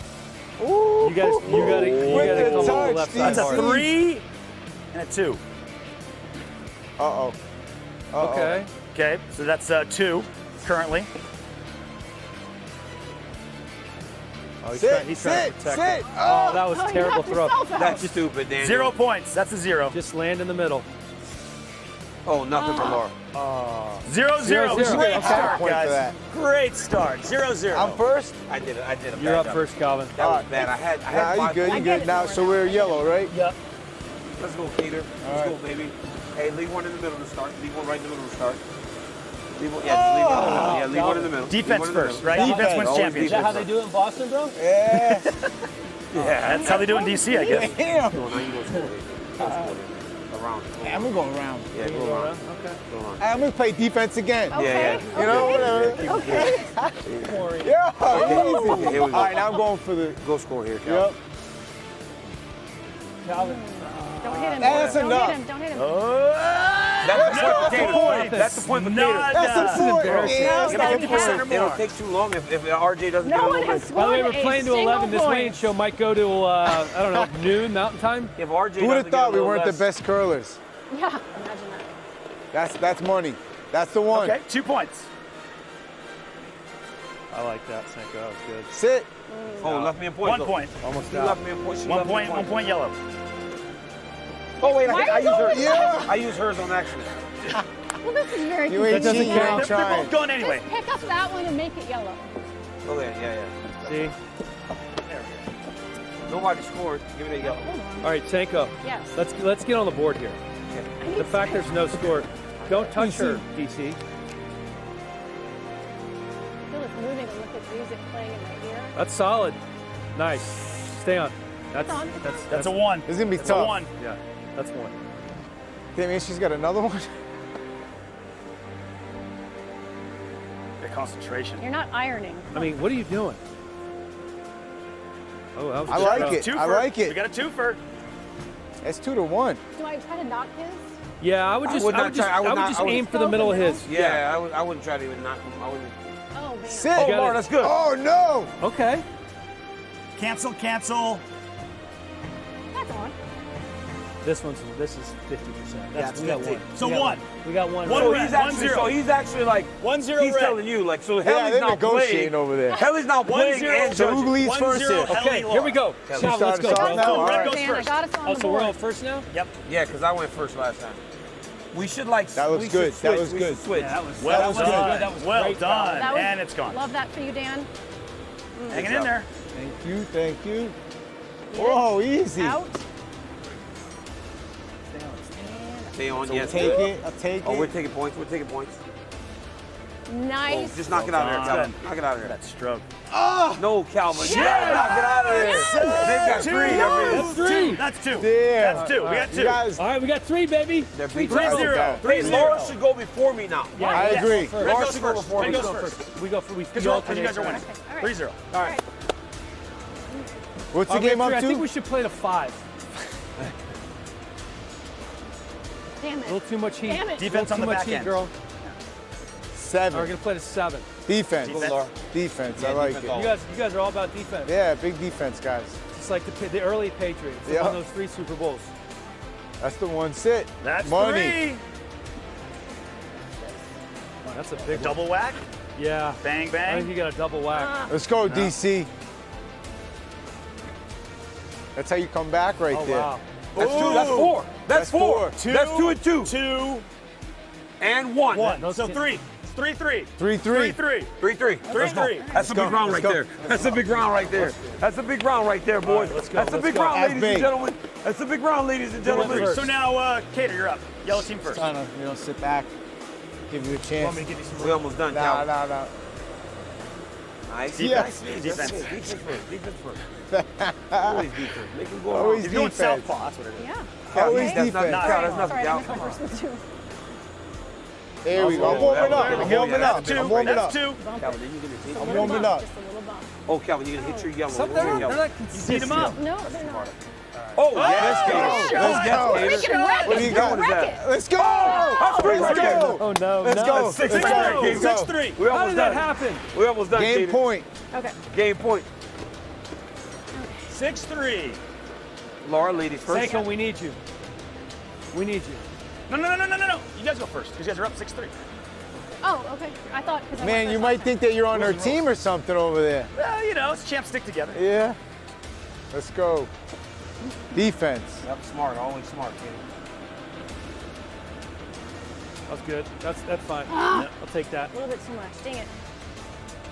Let's go. That's 3. We're just warming up. That's Solid all. 3. That's a solid 3. Okay. 1. So we cannot let him win. I don't mind Calvin Wow, winning, but good you defense. gotta All right, come if you in. don't knock this out, they win. Let's go. we got the Let's winner. go. Let's go. Let's go. Let's go, Just champ. gonna partner Where's up the with the ball? champ. I'm Where's doing the ball? it. Where's the ball? Where's the ball? Right there, right there. Let Cal, what are you doing? Nah, listen, man. It's my first win. Calvin, First win. Calvin wear the Calvin, belt. what? Would you Ah, please the take new it? guy. So what you do is you got to put your Talk hands to me, up. talk No, to you me. put your hands up. Yeah, and Dana's hands like this.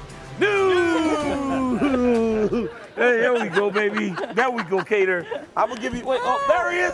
Oh my God! Then he gets out. You gotta pick me up like you did Luke Rockhold. I'm here with Calvin Cater. Calvin Cater, how you feeling after such a big victory over the evil that is Lars Sanko and Dan Hellie? Just want to thank my team, God, and all the fans back home in New England. Best sports team around. I mean, what a fantastic champion from a city of champions. Ladies and gentlemen, give it up for the weigh-in show champion, Calvin Cater. Let's go! Let's go! Let's go! Let's go! The old Tom Brady, let's go. Hey, was it hard? Was it hard? Like, there were some dark days in your upbringing, you right? know, we're here now, though. We're here.